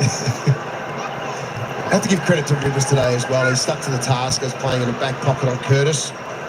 It's been excellent. O'Sullivan clearing kick out of defence. Langford traps it. Bowie back inside 50. Jefferson. McCurch is the other one. He had a great first half, McCurch. He had 20. He's only going to finish the game with 29. Sitting on the bench at the moment, so not a big second half for him. No, it hasn't been. Jefferson's had 8, Corbin, but it's felt like you and Callum said his name a million times Yeah, today. he's competed really well. Yeah, he has. He's competed in the contest. Been around the footy a fair bit. In front of the players' race, the drop punt from Jefferson. He misses near side. Million's probably a bit much. Let's say 30. 1 goal 2. Matt Jefferson is moving on up as Parker marks the kick out to Daniel. And time will expire. The D's by 6 goals. And they celebrate the coach in appropriate fashion with a good win at the G. The Demons by 6 goals. It's a grand old flag, it's a high-flying flag, it's the anthem for me and for you. It's the emblem of the team we love, the team of the red and the blue. Every heart beats true for the red and the blue, and we sing this song to you. Through all acquaintance we the blood, keep your eye on the red and the blue. 200th game for their coach Simon Goodwin. They will get to sing the song, a 36-point win over North Melbourne in front of over 35,000 at the G. Let's get down to a man who had his fingerprints all over it. He's with Eddie Betts. Yeah, guys, I'm down here with Christian Petrarca, the man of the moment. It's a super game. The results haven't been going the way the last 5 weeks. It's great to get a win.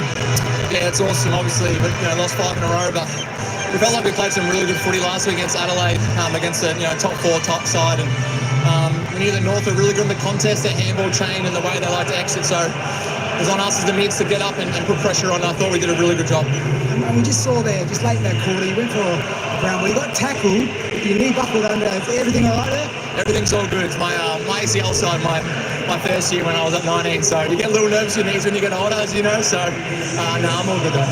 And yourself, you play some really great footy and haven't really getting the result, but put those two together, having a good game and getting the win must be pretty special. Yeah, it's been an interesting year from a team point of view, but personally, obviously, first 5 or 6 weeks was just incredible to be back and really appreciative after everything, and then it kind of flicked a switch a little bit. I thought, all right, now I'm back. I feel like I can be back to my best, and it's frustrating when you feel like you put in the work Monday to Friday, and sometimes the results don't go your way from a team point of view and individually, but you just got to keep showing up, keep putting in the work, and eventually, they'll pay off.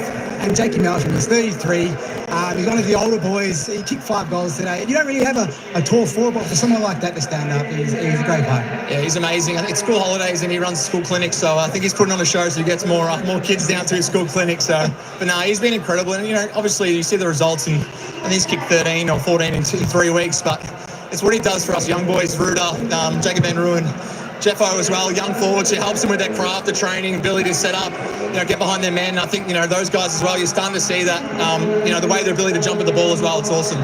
And just lastly, I know we speak about this person a lot, and Cozzy Pickett, the way that he's playing deep, playing in a midfield, he's just an absolute superstar. Yeah, he's just so special to watch. We know he cops a lot of attention every single week. Will Phillips, I was loving him today, and just his ability to go forward, go in the midfield, he's just so quick off the mark, and we love him when he backs himself in. He's probably my only teammate that I don't want him to give the first kick. I want him to actually take the tackle on because I know he can kick it from the boundary. So, no, he's so special, and I'm so glad to be his teammate. Well done, mate. Congrats on the win and congrats on an awesome game. Fantastic game by Christian Petrarca. His last quarter was excellent. He exploded with 5 touches in about 3 minutes, and it was like, okay, he's here to win the game for the D's. Kicked his goal as well, which was just strong. He was just able to shrug off Stevens and say, no, not today, young fella. Well, I think after quarter time in particular was when he and Oliver in the middle of the ground, along with Gawn. I think Gawn's hit outs today were outstanding.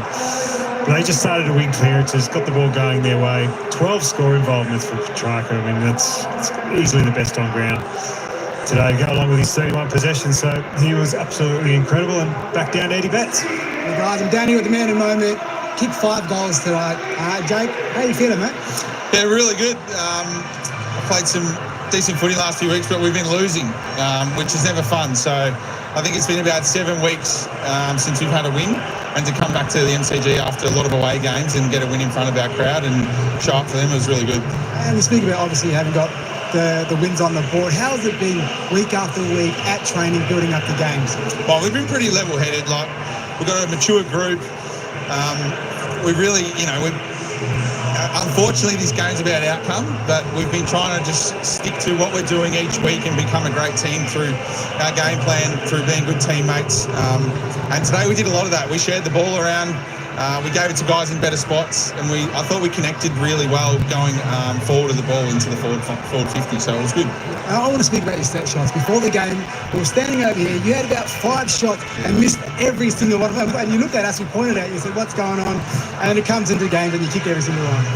Well, I will say before the game it was much windier than what I was having shots in that last quarter, but it's quite swirly and, it's all about just kicking them when it matters in the moments in the game, and I was able to do that. And just lastly, contract talks. Have you got a contract for next year? I'm not contracted for next year, but there's a few chats with the club that we'll have with me and my manager over the next few weeks. We've still got 6 or 7 weeks to go, and we'll probably make a decision at the end of the year. Well, mate, the way that you're playing, I think Melbourne should sign you up right away. Well done, mate. Congrats on that. Awesome. Yeah, good Zach. What a 3 weeks he's had. 14 goals, Jono, in the last 3 weeks for Jake Melksham. Yep, that's it. Might get a 2-year deal. Yes. Not worry about 1 year. Go for 2. But speaks so well as also, and he understands the game, Jake. And so you can see he's got an eye to the future already. He's done, as Christian Petrarca said, he does his coaching clinics. Maybe that's an avenue that he might start to sort of explore in the future as well. And there could be deals associated around that. Also for a player of his calibre and experience in the game. He's one of those players that you can almost just do 1-year deals for the next 3 years. Yeah, but you could do a 3-year deal. Another club might approach Jake Melksham and say, hey, we'll give you a 3-year deal, 1 to play. Come and just help us. We need you for 12, but then coach for 2. Well, if I'm a side that is sitting around the top 4 and maybe looking to push and maybe just needs someone that I can rely on to kick me 25, 30 goals, I'd go knock on his door. I think he's got it all. The D's celebrate Simon Goodwin's 200th game as coach with a win. A 6-goal margin over North Melbourne. The D's up to 13th on the premiership table. Back with the song ahead of West Coast and their trip to Adelaide to play the Power. All still to come here on Fox Footy.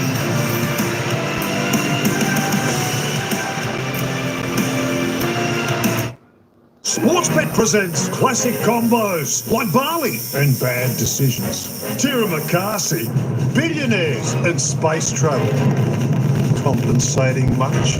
And the combo of a late night and a kebab. Go on, it's still good. But the greatest combinations come together in a same-game multi from Sportsbet, the #1 app for having a crack. What's gambling really costing you? For free and confidential support, call the number on the screen or visit the website.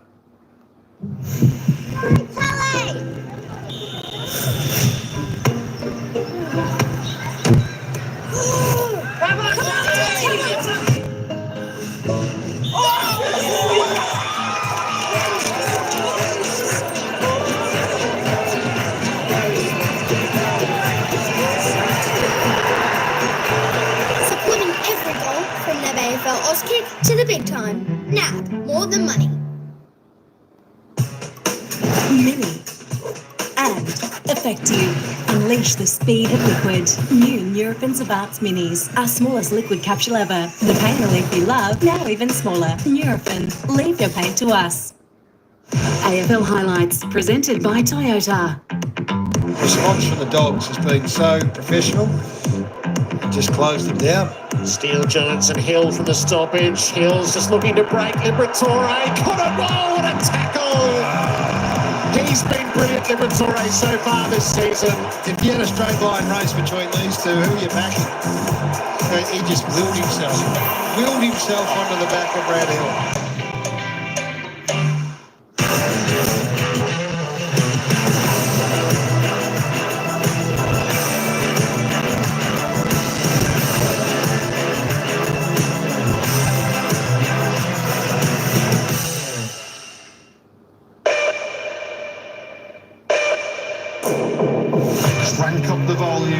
protection. The race is on. Unbelievable. Big drama here. Brilliant. Wow. Oh, have a go at that. Nothing in it. Have a go at race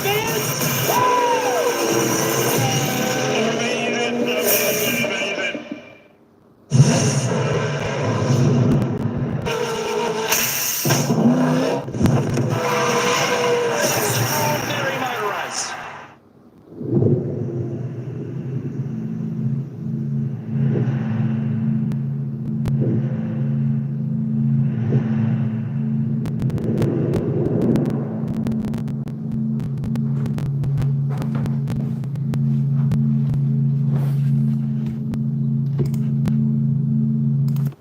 All right, folks, there we go. Sorry, I was just off a little bit there. 18-11, 119, the Melbourne Demons. 12-11, 83. The Kangaroos, I tell you what, Melbourne were really good in that final quarter. Whew, I'll tell you what, they were really good. Yeah, I think Sparrow just copped a little arm there and got knocked out. That's why the game was held up a little bit in that play. Mark Willem, how you going? It's a comment section regarding comments, Horsehead. Yeah, that's all right. We're all having that. Thanks for the time updates. Sorry if I asked. No, that's all right. You can always ask for the time updates. That's all right. Horse around. Cheers. Thanks, everyone, for coming in. Hey, we're going to head over to the next game now. I'm just going to set that one up, and we're going to head over to St Kilda versus Sydney. 12 minutes into the second quarter, it is Sydney 5-4-34 leading St Kilda 4-3-27. But before we do, let's just have a quick look at the goal scorers and the top stat players. Best goal scorer out in the ground was for Melbourne, Jake Melsham with 5 goals, Bailey Fritsch with 3, Kay Channel with 2, Van Ruin, Dorslip, Sparrow, Pickett, Petrarca, Ed Langdon, Jefferson, Gawn. A lot of goal scorers, singles for Melbourne. For the Kangaroos, Cooper Harvey did well, ended up with 4 goals too. Zerha, 3 goals too. Jack Darling with 3, Paul Curtis with 2. There we go. All multiples for the Kangaroos today. Christian Petrarca topped the table there. Great game from him. Back to his best. 31 touches, 7 clearances, 1 goal, 2. Well done, Christian Petrarca from Melbourne. Only play in 30. Harry Sneasel, the best for the Kangaroos on 29 with Colby McKercher. Caleb Daniel, 28. Tom Powell and Luke Parker, 27. There we go. Clayton Oliver ended up with 21. Fritsch ended up with 21, no tackles, 3 goals for him. And, of course, Kaiser Pickett ended up with 1 goal, 1. Well done. Just heading down, Maxi Gawn ended up with 15 touches for the game with a goal, a 31 hit-out, 6 clearances. Not too bad an effort from him at all. There we go. We'll just roll on down because I want to head over to the next game, of course. There we go. Jack Darling, 3 goals from his 7 kicks for him today. And, of course, Tristan Zera, 7 touches, 22 hit-outs. The opposing ruckman to Gawn, 3 clearances. There we go. Just run through quickly the team stats. Team stats were pretty even, just +3 to North Melbourne. Inside 50s, 52 for the Demons, 44 for North Melbourne. Both teams got plenty of opportunity in there. North Melbourne, of course, just didn't kick quite straight enough on this game. 17 free kicks all. So reasonably well umpired there. Hit-outs, Melbourne winning that. Maxi Gawn just too good in that area, 37-26, +11 there. Clearances all tied up. North Melbourne were actually better out of the centre clearances. They were +5 out of the centre. Melbourne ran the ground, were +5 in the stoppage clearances. Contested possession, Melbourne just a bit harder at the ball at that last quarter. They were +20. Uncontested, similar. Good to see the turnovers were both low for both sides, under 50. Not a great deal of marks in it, just +8 to Melbourne. Marks inside 50, both teams got plenty of it, as we were saying. 19 marks is a great number for Melbourne inside their forward 50, 12 to North Melbourne. Just want to jump down and have a look at the tackle count. Of course, both teams' tackles were a little bit below. They really need to start and lift that pressure for 4 quarters, both teams. That is for sure. Cause a few more turnovers from your opposing side. Melbourne did reasonably well, though. 10 tackles inside their forward 50 to North Melbourne's 5. But that is the game today, folks. That is the game. And, of course, we had the poll. Melbourne at 59% was the vote. Well done to everyone. Yeah, who tipped Melbourne today. It did look like it was going to be a close game. It did look like it was going to be a close game all the way up until three-quarter time, where it was only, pretty much a couple of kicks in it all the way up until the third quarter. But then sort of Melbourne, their guns came out to play and they did super, super duper well. All right, folks, hey, that's all I got for this one. We're going to head on over to the next game now. If you want to chat with everyone else again, come on over to the next game, St Kilda Sydney. We'll be live there in just a few moments' time. So until that game, ciao for now, folks. Thanks, everyone, for coming in for this coverage, and we'll see you at the next game. We'll see you soon.